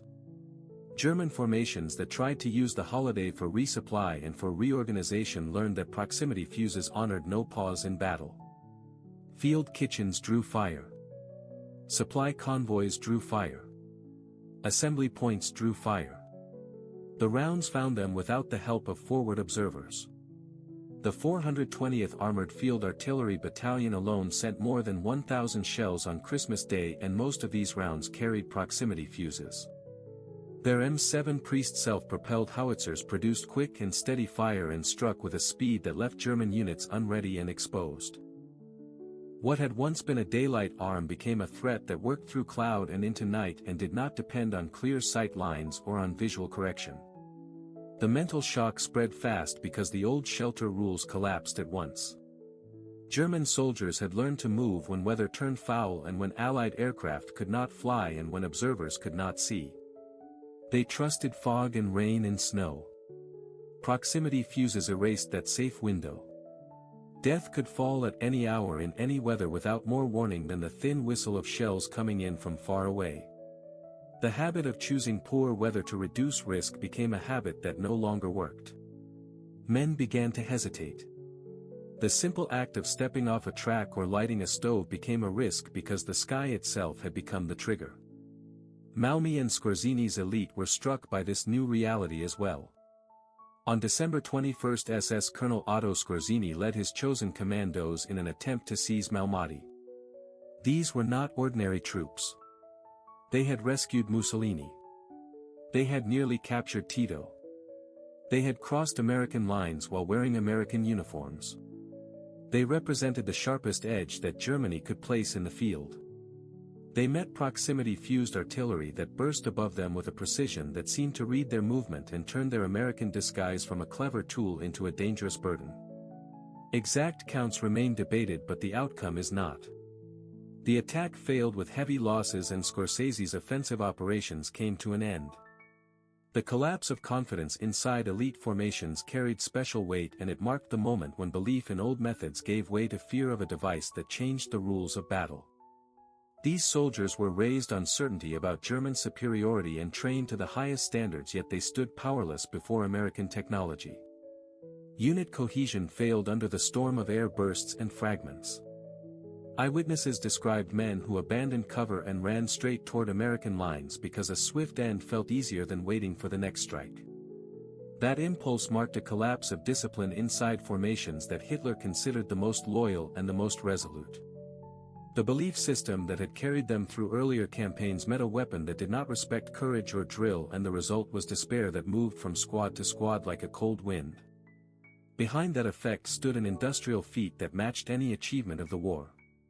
By December 1944, more than 100 American companies had shifted entirely to fuse work. The Crosley Corporation left refrigerators for assembly benches. Emerson Radio retooled from household sets to military components. Sylvania RCA and General Electric turned whole plants into dedicated lines.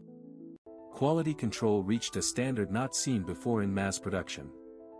Every one of the 130 parts faced its own test.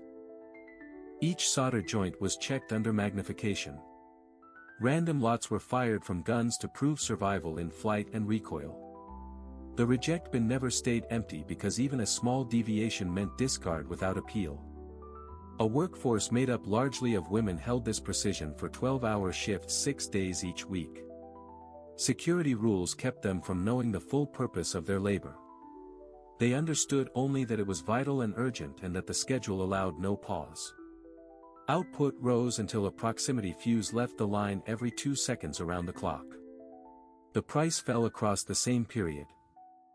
In 1942, a single unit cost $732, which was more than a typical annual wage. By the last month of 1944, the unit price stood near $18 while reliability stayed high. The scale of delivery changed the battlefield. Factories produced 22 million fuses during the war and 200,000 went forward for the Battle of the Bulge alone. Numbers like these meant that commanders could plan entire operations around air bursts rather than save a few precious rounds for rare targets. The weapon moved from experiment to routine, and routine is what wins campaigns. General George S. Patton grasped the arithmetic faster than most. His Third Army drove to relieve Bastonia and treated the new fuse as a tool for breakthrough. His artillery chief Brigadier General Edward Williams wrote tactics to fit the device rather than forcing the device into old patterns. Williams refined time on target so that many battalions fired in a way that brought shells together over the same grid at the same second. Dozens of proximity-fused rounds detonated at proper height and created a ceiling of steel that no formation could cross. German veterans called that sound the bell toll of death, and the name stayed. During the week from December 22 to December 29, Patton's guns sent 50,000 proximity-fused shells. The result was the opening of the corridor toward Bastonia and the quick erosion of German resistance. Patton later wrote that the funny fuse won the Battle of the Bulge for us, and no one near the front argued with that judgment. Elsinborn Ridge provided the clearest stage for maximum effect. The 2nd and the 99th Infantry Divisions held ground that controlled movement for miles. Across the snow and the bare trees came the 6th SS Panzer Army with the elite 1st SS Panzer Division Luftstandarte Adolf Hitler. Air bursts met their approach and stripped the cover from tree lanes and hedgerows. The ridge did not fall. The forward edge stayed in American hands because artillery reached into every draw and every road and broke attacks before they formed. Across 3 days from December 17 through December 19, American batteries loosed 160,000 shells, and roughly 40,000 of those carried proximity fuses. That quarter of the total created close to 60% of the more than 5,000 German casualties. The ratio could not be argued. The new fuse turned every gun into 4 guns in practical effect. Assault groups that tried to climb the steep forested approaches met layered curtains of air-burst steel. Whole companies vanished in moments, and the ground filled so quickly with the fallen that the next waves had to clamber over the bodies of their own comrades. After 3 days the hammering stopped, the frontal pushes ended, and the elite of the Waffen-SS found themselves broken by American technology that they could not outfight. Operation Bodenplatte followed and laid bare the same truth. On January 1, 1945, the Luftwaffe sent 900 fighters against Allied airfields and achieved complete surprise with many aircraft still on the ground. Yet the return flight home became a passage through layered proximity-fused anti-aircraft fire. Of the 277 German aircraft lost that day, 172 fell to anti-aircraft guns, most using proximity fuses. Crews trained to slip predictive fire suddenly faced shells that burst at the exact height where fragments would do the most harm. The Luftwaffe, which had already been crippled by losses and fuel shortage, did not recover from the blow delivered in a single winter morning. Secrecy could not hold under that volume of use. By early January 1945, too many units had received the ammunition and too many soldiers had seen what it did in fog, cloud and snow. On January 6 the War Department approved a limited public description. The New York Times reported a new kind of artillery shell that multiplies the power of American guns but did not reveal the method. 4 days later German intelligence finally recognized the scale of the danger. A January 10 paper from Foreign Armies West concluded that the Americans possess a radio-controlled artillery fuse that detonates at the best height for anti-personnel effect, and that no countermeasures existed for the errands. Post-war assessments fixed the meaning in clear terms. Field Marshal Gerd von Rundstedt stated that the proximity fuse was decisive and that attacks failed not only because of American courage but because of artillery that seemed to carry eyes. General Asso Montoya, who commanded the 5th Panzer Army, testified that American artillery terrified his soldiers and that the shells that burst in the air created panic even among veterans. The numbers matched those judgments. 200,000 proximity-fused shells were fired, and they accounted for an estimated 15,000 to 20,000 German casualties, which was as much as 1/5 of total German losses. In trials and in battle, the new fuse delivered between 5 and 10 times the effectiveness of ordinary ammunition, and it often did so without the help of forward observers in poor weather. The figures hide people, and the people carry pain that cannot be counted. Behind each entry in a ledger stood a German infantryman or gunner or messenger, many of them boys taken into uniform during the last months of the Reich. They died in ways their teachers and manuals had never imagined. They were cut down by shells that sensed the world around them and chose their moment to burst so that no fold in the ground and no clump of trees offered safety. On the other side of the ocean, American workers in places like Crosley Corporation and Emerson Radio paid in their own coin. Security rules concealed the purpose of their tasks. Accidents were folded into silence. Fatigue and worry followed them home after long shifts. They assembled devices of unfamiliar power while knowing only that delay meant more dead at the front and that the clock did not forgive mistakes. The arithmetic of war never becomes clean. The Battle of the Bulge took the lives of 19,000 Americans and wounded or captured many more. Had the proximity fuse not existed, how many families would have received telegrams and how many months would have been added to a war already swollen with grief? Each day of delay would have meant more trains heading to camps and more lives lost before Allied soldiers could open the gates. The questions are cold, but they carry weight in any honest account of the winter of 1944 and 1945. The device that made shells burst at the best height shortened fights on countless fields, and the shortening of fights saved lives that would otherwise have vanished without a trace. The program that built the fuse changed the future as much as it shaped the present. The small vacuum tubes designed to survive launch recoil heat and cold became a seedbed for later electronics. Methods created to check every part and every joint set models for quality control that factories used long after the war ended. The web that tied together hundreds of suppliers and rushed parts to assembly lines wrote early chapters in modern supply chain management. Out of that same effort came talent that moved beyond artillery. Dr. James Van Allen carried his experience with miniaturization into the age of satellites, and his instruments helped reveal the belts of radiation that encircle Earth. Radar practice refined for the fuse evolved into systems that watched the sky and the sea in peacetime and in war. The deeper idea mattered most. Engineers taught ammunition to read its surroundings and to act without further human touch. That concept of a sensor that makes a choice became the base for guided missiles and later for every form of precision-guided weapon. From anti-aircraft batteries to modern smart artillery and bombs, the family tree points back to the winter fields where the first shells listened for their own echo and then shattered the air at the perfect height. What began as a hard fix to a battlefield problem became a philosophy of design that reshaped combat across generations. The battle itself reached its end on January 25, 1945. German forces that had surged westward fell back in disorder. Hitler's last throw had spent men, fuel and aircraft and had gained nothing that could be held. German losses reached roughly 100,000 and American losses climbed to about 75,000 with 19,000 killed. In the judgments written soon after and in the histories that followed, the proximity fuse stood out as a war winner rather than a clever accessory. General Eisenhower warned that if Germany had possessed similar fuses, the landings on D-Day might have been exceedingly difficult and perhaps impossible, and that assessment underlines the scale of what was at stake. For the soldiers on the receiving end, there was a sense that the very air had turned hostile. They told of shells that seemed to think and to find them anywhere, and of moments when tree lanes and road cuts turned into killing grounds without visible gunners or observed corrections. Their memories marked the turning of warfare into something governed by sensors and circuits as much as by muscle and courage. The Ardennes became the place where that turn first became visible to thousands, and where the lesson entered doctrine, plans and factories that would define the decades ahead. The legacy does not rest only in museums or in pages of reports. It lives in the expectation that a weapon will measure and decide and strike with economy. It lives in manufacturing floors that still follow inspection steps born in secrecy.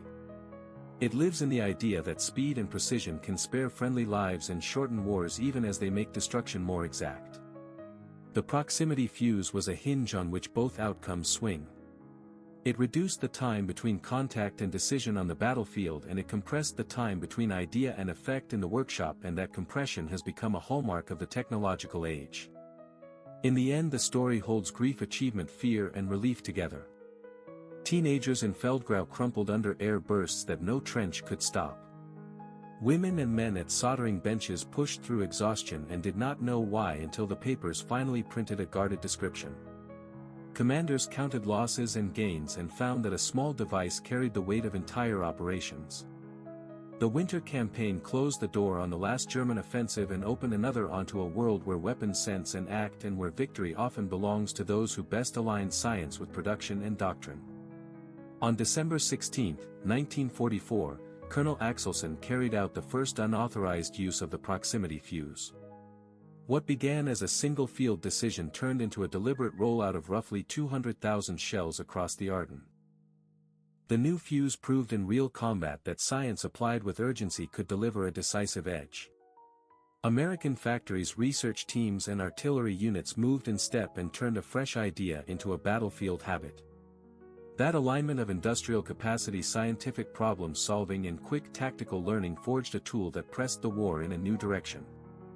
The story of the proximity fuse is a story of change on many levels. It is technological because tiny radar sets could now guide destruction in the air above the target. It is tactical because commanders altered fire missions and timing to exploit air bursts. It is human because soldiers on both sides felt its effects and adjusted their behavior with fear and respect. The experience showed that an industrial democracy could build weapons of severe effectiveness without losing speed or scale. It also showed that innovation could offset fewer guns or men and that the side with stronger science would usually gain the initiative and hold it. These lessons influenced the closing phases of World War II and then continued to shape doctrine procurement and training for decades. In the frozen forests of the Ardennes, a threshold was crossed and modern technological warfare came fully into view. The arithmetic of killing changed when small radar devices rode inside artillery shells and detonated at the right height. From that point forward, the method of waging war changed in practice and in mindset. German soldiers killed under proximity fused air bursts fell not only to a single engagement but to a wider revolution in military affairs that still reaches into our present world today.